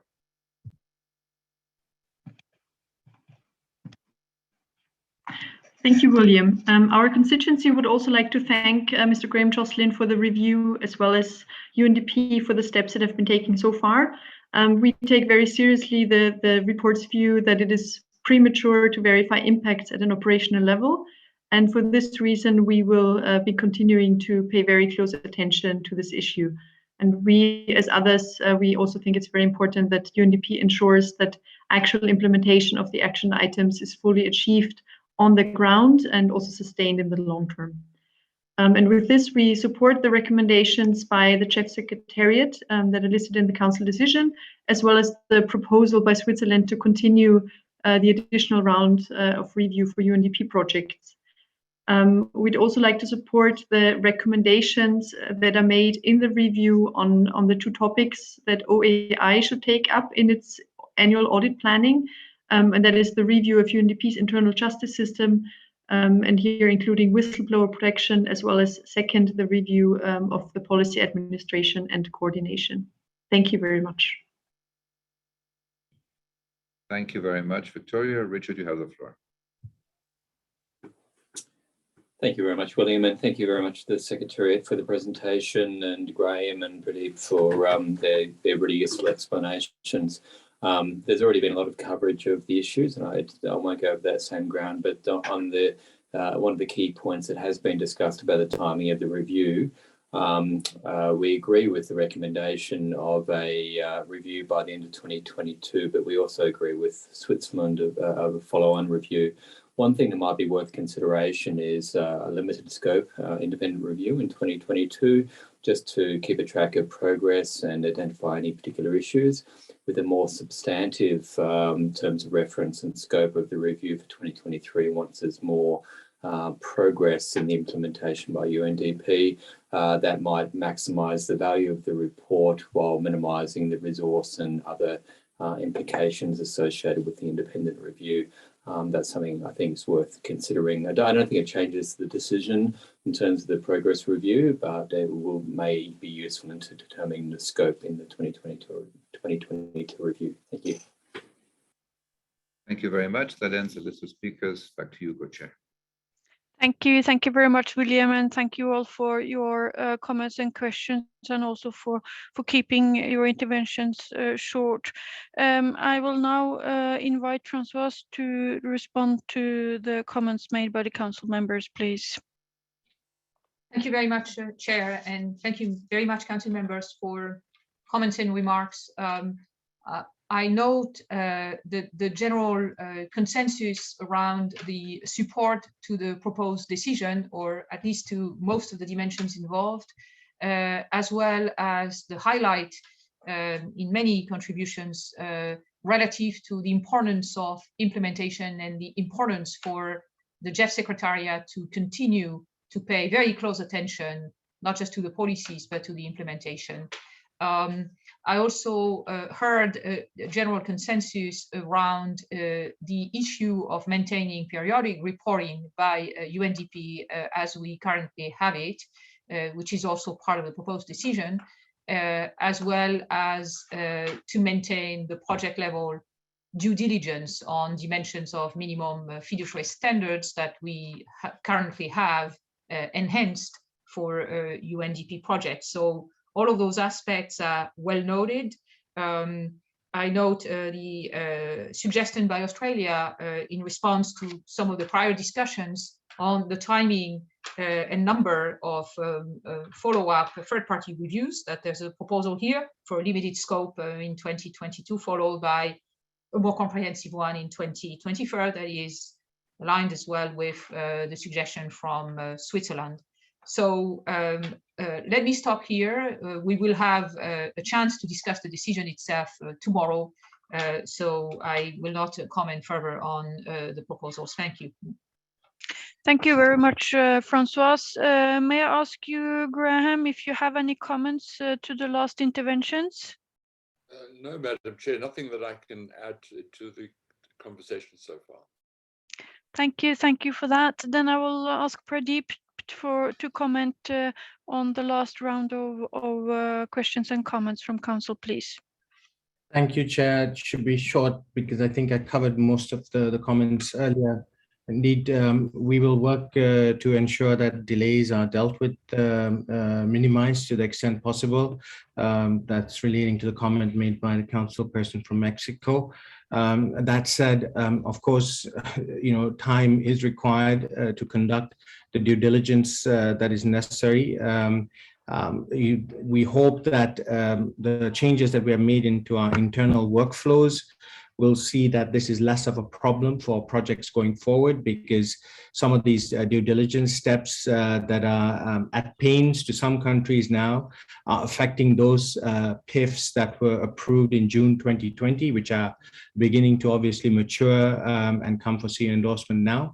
But over the course of this year, we have internalized and mainstreamed a lot of that due diligence work so that it is done upfront in the design phase, so that moving forward, some of these issues that we're now seeing at the last moment should not become a material problem for countries with PIFs that are more recently approved or part of more recent work programs.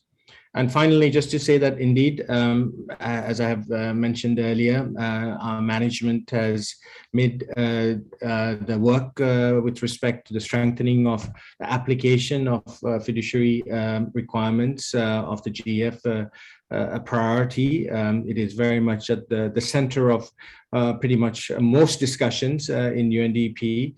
And I'm sure that with the continued work that's ahead of us and which we will report to Council on, we are confident that we will see the kind of results that we all expect. So thank you, Chair. Thank you very much, Pradeep. I see no more requests for the floor, and we have then completed our discussion on this topic for today. I thank all council members for their interventions, and also the GEF Secretariat, the third-party reviewer, and UNDP for their engagement.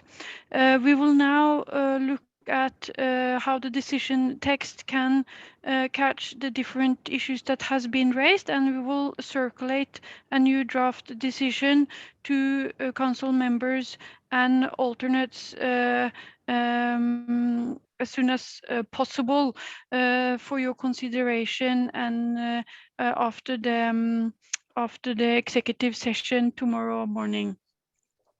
With this, I close the agenda item 4 for today, and we'll hand it back to Carlos Manuel for agenda item 5. Thank you. Thank you so much, Mette. And let's move over now to agenda item number 5, which is a follow-up on UNDP related decisions from the 59th Council meeting. I think based on what we just discussed in agenda item number 4, there may be a positive overlap with this agenda item. But let me invite Francois to present an oral report to the Council on the actions taken by the Secretariat to fulfill the 59th Council decision related to UNDP issues. Francois, over to you, please. Thank you very much, Chair. And indeed, there was a requirement or a decision by Council in the 59th Council to adopt a certain number of decisions and to request a formal reporting of the Secretariat a year later. So we're complying with that formal requirement. The decisions taken at the 59th Council were as follows. First, with respect to projects, in light of the audit report of OAI, there was a request for UNDP to circulate by email for Council review at least 4 weeks prior to CO endorsement and approval, all projects, including in the work program. Project reviews took into consideration the relevant findings of the external audit and the management responses, and took note of them in the endorsement review sheet, which is also made available to Council during the 4-week review period. You have been able to consult us that across the past year. In practice, this has been happening for all UNDP projects, not just those included in the December and subsequent work programs by choice of UNDP, and it has been reported to Council on a monthly basis by the Secretariat. So that was the first action. The second, in accordance with GEF policy on monitoring agency compliance with GEF policy, the Secretariat initiated the third-party review, which we have just discussed. I think we are all aware of the requirement, the scope, and the timing. This also has been complied with in production and in deadlines. Third, in accordance with policy, the Secretariat's cover note, which is attached to the third-party review, brought forward the conclusions as requested, and we have just discussed it. Fourth, UNDP continues to today to provide regular monthly progress report to the Secretariat, which in turn have been transmitted to Council on a monthly basis by the GEF CEO. Fifth, at the 60th Council meeting in June 2021, we reported on UNDP related issues under a separate agenda item, as we are doing again today per the same requirement. Then the session provides, therefore, an opportunity for Council to address any other UNDP related concerns in the context of these flows of reporting and the specific due diligence that have been implemented at the project level. So I will conclude here this short formal presentation, and thanks very much for your attention.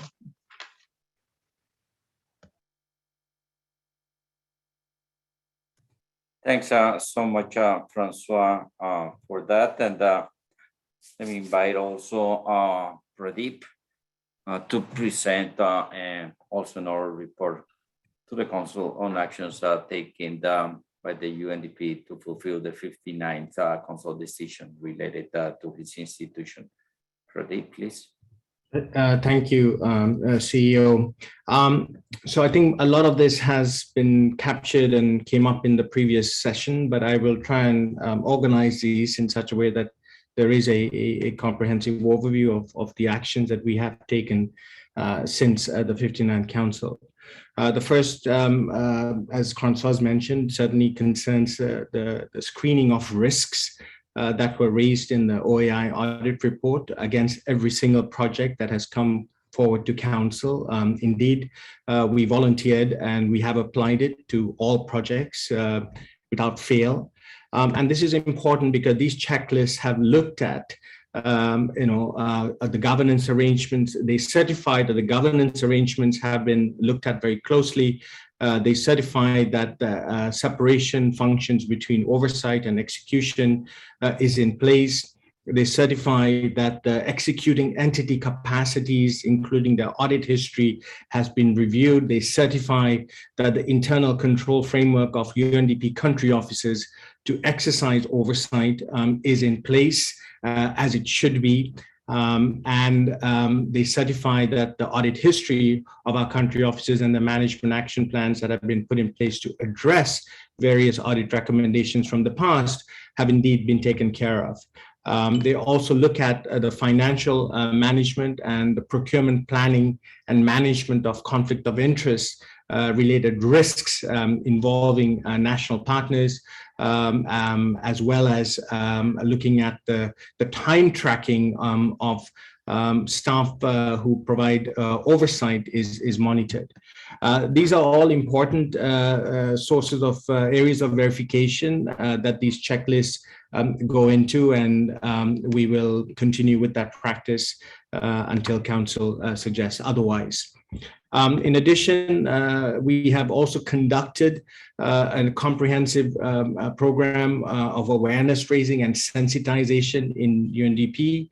32 webinars have been organized for our country offices. So it's roughly one every 10 days, if you like, since over the course of the last year, to ensure that these changes that have been introduced are fully understood, and there's an opportunity to engage with staff at the field level so that guidance can be provided on how they can navigate the complexity that some of these interim arrangements, which have now become permanent fixtures, could be handled. This has really required an all of UNDP effort, and I can assure you that sensitization requires a lot more work, given the breadth and scale of the portfolio and the context in which we operate, and we will be continuing with that. And it's been done in English as well as French. We have further taken steps to test the uptake of awareness of these changes through different means. And that has been reviewed by senior management. And we're constantly using different ways of testing uptake together with the evidence from the ground during our oversight process to ensure that we are really minimizing the risk of anything falling through the cracks to the extent that it is possible. And that work will continue. Three, of course, you already heard about the EY assessment and the BDO assessment, which have also looked at our systems from an external perspective beyond that of the Independent Office of Audit and Investigation. We've also gone through the first follow-up audit, checking on the implementation of the management actions, which was conducted between the 19th of April and the 7th of May. The full review was made available on the 4th of June, and we shared that with Mr. Jocelyn as well. And it concluded that 21 of the 31 management actions had been implemented, and that 9 were in progress, and 1 was yet to be implemented at the time. We're now going through the second follow-up audit, which is conducted between the 1st and 19th of November. And we expect the report to be published in January 2022. This assessment will look at whether the recommended corrective actions that were implemented have been done so on schedule, and they have addressed the risks noted in the OAI report of December 2020.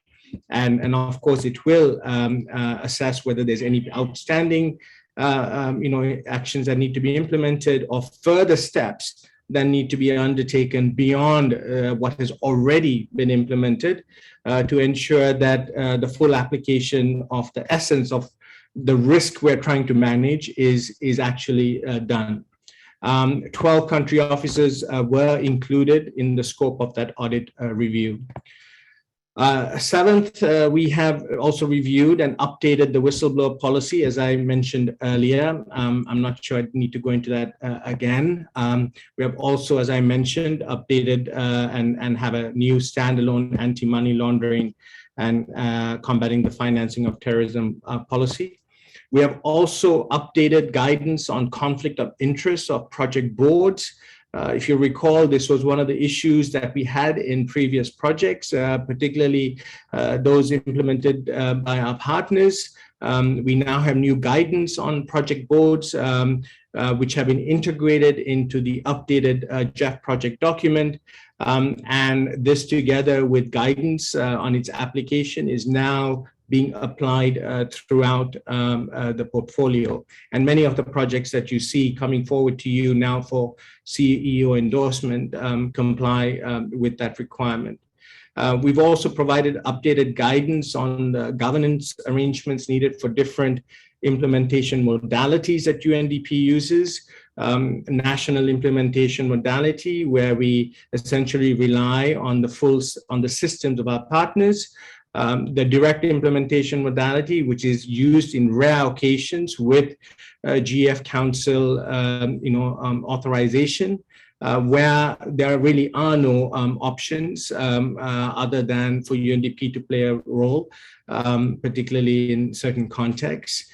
How those quality assurance functions work, the independent mechanisms that need to report to boards to ensure firewalls are in place, and how risks of conflict of interest can be mitigated.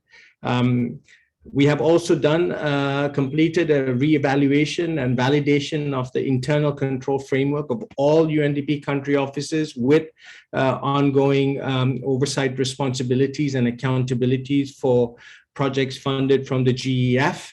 That is now a standard process that we look at. The evaluation of the internal control framework happens more than once a year. So we try and reflect in the checklist the last time it was assessed by various entities within UNDP, so that you are comfortable with the information that you have on the latest, the last time that the ICF, the internal control framework, was reviewed. We have updated our delegation of authority system in UNDP, which is a delegation of authority that I transferred to a resident representative to ensure that the terms and conditions for engagement with vertical fund programming on monitoring, on reporting, on financial management oversight, on oversight of procurement and tracking of co-financing, that these are clear, but also clear on the parameters for when withdrawal, suspension, or termination of delegation of authority can take place internally. This is something that is new and updated. So we feel like this is an important step in the right direction. We've also integrated it into the accountability framework in place between the administrator and the resident representatives, so that this is fully mainstreamed as part of the UNDP's organizational system. We have clarified our internal roles and responsibilities and accountabilities across the organization, and this is now obviously plays an important role whenever there are follow-up assessments or investigations, so that there's clarity of function. And also, as we mentioned earlier, clarified and put in place processes to ensure that we have clear firewalls between execution functions and oversight, if indeed that is something that is approved by Council ahead of time. But as I mentioned earlier, if that is not possible, then we will look for third-party options for execution support, so the issue of separation doesn't really come up, because there'll be others who will be executing by definition. We have enhanced our project and program origination requirements. So this is well before a PIF makes its way to Council.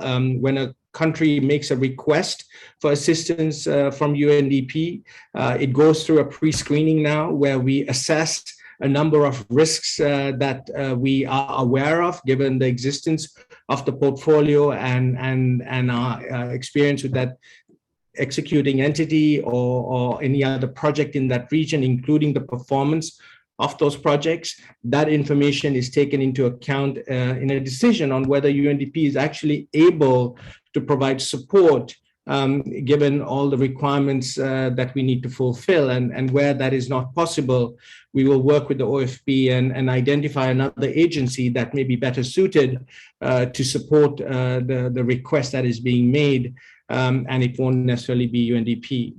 And finally, the enhanced monitoring systems and due diligence tools for monitoring, implementing partner audit performance, checking country offices and how they have strengthened their risk management activities in response to previous audits, as well as improved risk monitoring of vertical fund projects by a dedicated team that is also now in place, and the system has been enhanced. So Council, with that and the other information that I provided earlier on audits that have taken place and will be taking place, I hope that provides a good overview of the steps that UNDP has taken over the last 12 months. Thank you. Oh, thank you, Pradeep, so much, and thanks as well to Francoise for their oral reports. And with these, I would like to open the floor for questions and comments from council members. Over to you, William, so you can help us with the list of speakers. Thank you. We have Anna from the Philippines. You have the floor.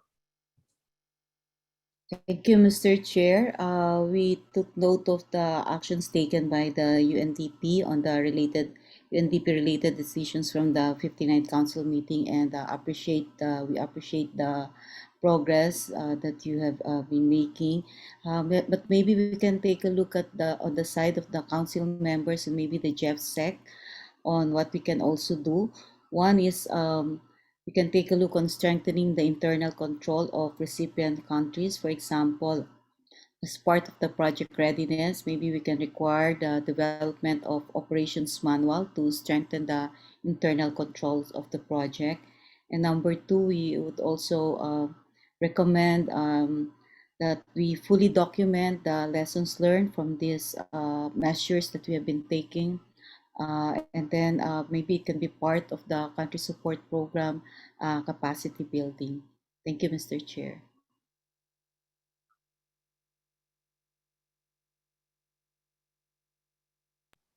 Thank you, Anna. Ben, you have the floor. Thanks, William. Just jumping in, just because no one had requested the floor so far. I think, well, firstly, just to say many thanks to Pradeep again for your very sort of clear analysis in terms of the actions that have been taken. That's really appreciated. The thing I wanted to raise was maybe a sort of broader issue than our last agenda item on the third-party review, and also something which is in terms of potentially sort of broader from UNDP, and it's really a question in terms of how we as a council make sure we're taking lessons from the UNDP case to the broader GEF partnership. And on that front, I particularly welcome the second annual report that we've received as an information document on grievance cases, and I don't think we're picking that up elsewhere. So just to mention on that one is that it's listing, I think, 27 plus cases in there, but it's hard to know how to read that report. So for example, relating to UNDP, I think that in total out of the 27 cases, I think about 14 of those are UNDP, so what's that, 52%? And maybe 5 out of 14 of the safeguard cases are from UNDP, so what's that, 38%? And maybe 9 of the 13 fiduciary cases from UNDP, so what's that, about 69%? And that maybe relates to where UNDP is in terms of its current financing it's receiving from GEF. So as I said, it's hard to know how to read that report and what it's telling us. I guess that many of the cases which are being reported in that report relate to pre-GEF 7, and obviously very much pre the management actions which are being taken, which we've been talking about today. I guess the main point though is just to make sure that that report, how to read it, and actually whether it actually does provide us enough information as a council to make sure that we're taking lessons from the UNDP case to the broader actions we should be taking as a council. So I wonder whether that's actually providing a little bit more analysis in future annual reports, and be helpful to get any responses on that one. Many thanks.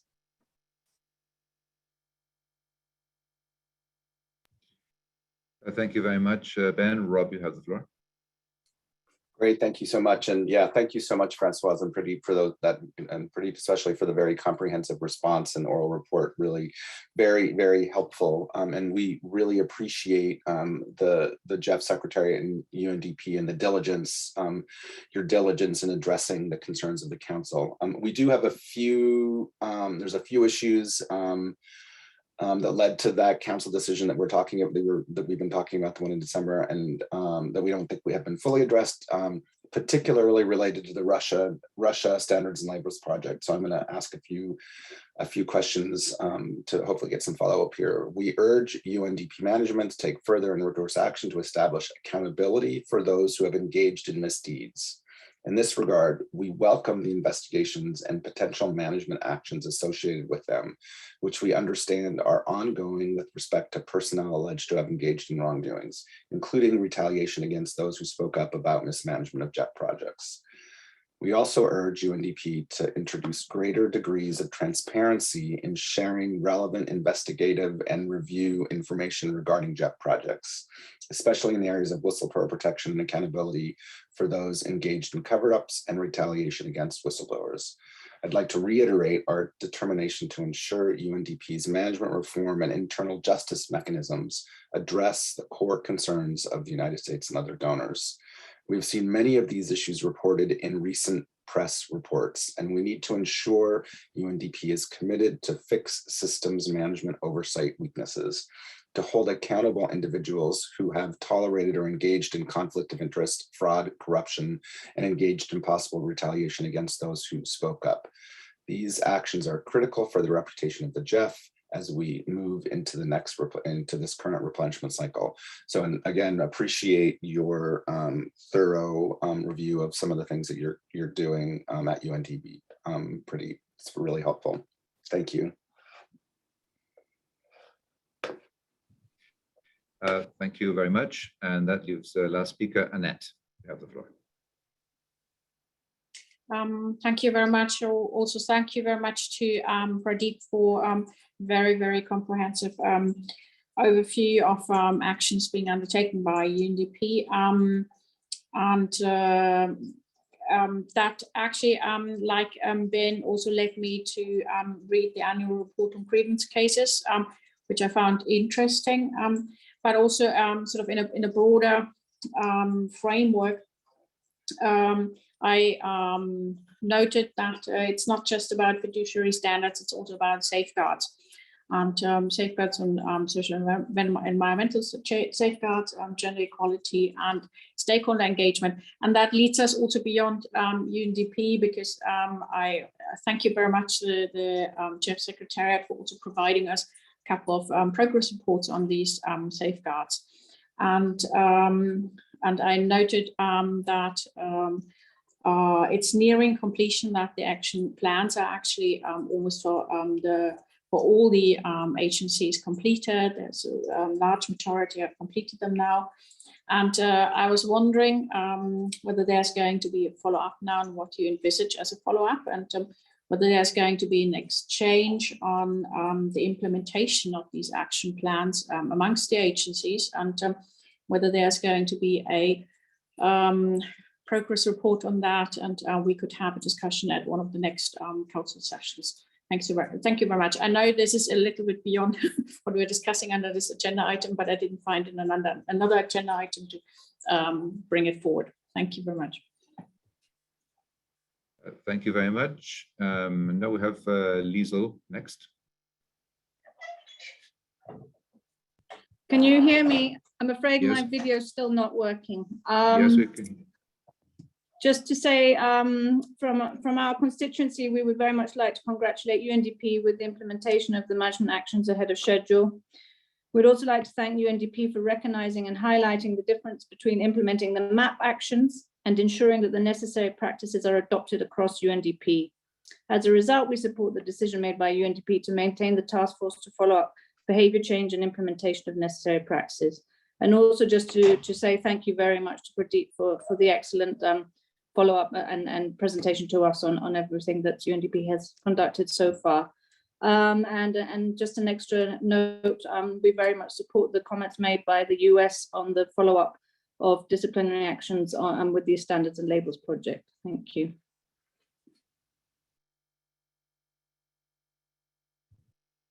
Thank you very much. That concludes the list of speakers. Back to you, Mr. Chair. Thank you, William, and thanks to the council members. Let me go back to Francois and Pradeep to respond to questions, to react to comments. Over to you, Francois. Thanks very much, Chair. And thanks very much for all the comments and reactions to this document and to UNDP contribution. I note the remark brought forward by the Philippines on the importance also of controls at the country level and the opportunity for mutual learning here at the country level from some of the work that is being done, as well as the encouragement provided to take through the country support program some of this learning to the countryside of the issue. I think it's an interesting suggestion. The country support program provides undoubtedly, especially with virtual engagement, the opportunity to have high value, short sessions, very focused in nature. And so we take note of your interest, and we're certainly take note of any interest on how we can add additional value to the countryside of learning and capacity. We also note the good reception pointed out by the UK and the US and others, in fact, of the annual report on grievance cases, which has been shared as an information document. It is the second time that we're producing it as per prior policy decision. And this time we try to bring a little bit of an overlook to some of the itemized cases shared there. So yes, there's an avenue here for learning as well, and one that could be something that we discuss with agencies in a more comprehensive way. Finally, yes, there certainly is a learning potential across agencies and in the next steps of conducting third-party review from what we have learned in the past year. We certainly have every intent at the GEF Secretariat as we conduct the third-party reviews of the other agencies starting in this calendar year to in the next calendar year, I'm sorry, to actually not just embedded in the scoping, the process, and the approach in terms of resources and expectation, what we have learned in this process, which I have summarized earlier, but also to find a way to share across agencies some of the learning which is emerging from this.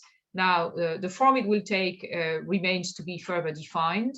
But we have numerous avenues through agency retreats or through customized call for thematic discussions to bring the agencies together. We've done it before around some of staff work, around some of the troubleshooting approaches that we have developed to address common concerns. And that could be very well an avenue where we perhaps at the onset of the next third-party review provide recommendation and advice on how to conduct it further, as well as learn from the collective lessons once we will have them. So on all of those dimensions, there's great intent to make sure that the learning emerges and is being shared within agencies and beyond agencies with countries. Thank you. Thanks so much, Francois, for that. Pradeep, over to you. Thank you, Chair. So just briefly on the comment from the UK, I would, if with your permission, want to take up that question tomorrow during the executive session when OAI will be at hand to provide a response to the issues concerning grievance cases. They'll have the most up-to-date information, so I think it would be appropriate for them to say something on it. I will say the following though. Through some of these steps that I have already outlined, we take very seriously the issue that, number one, we will vigorously protect the right for anyone to raise concerns about these projects.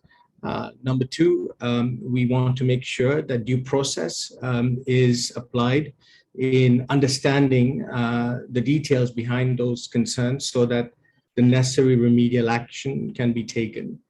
We are very proud of the transparency with which the system currently works, and no doubt there are areas that we need to improve further.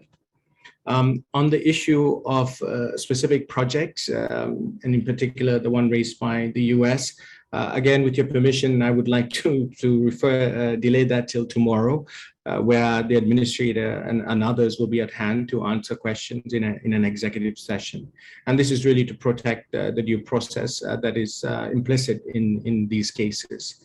And finally, I am pleased to say that a number of agencies have reached out to us to inquire how we have handled the last year. We've had open conversations with them and briefed them also on what we're doing.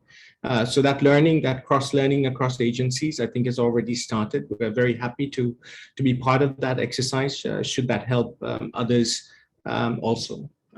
Thank you, Chair.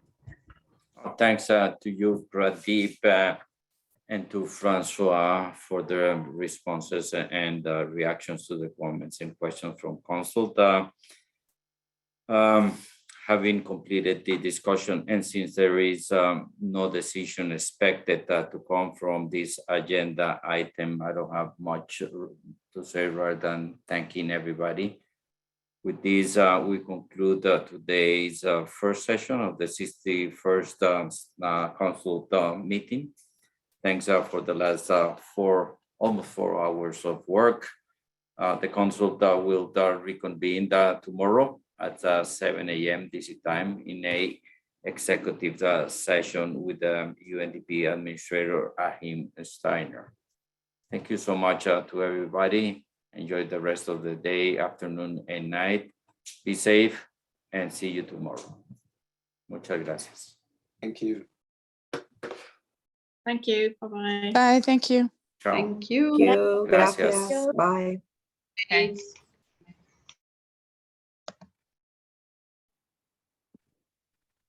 Gracias.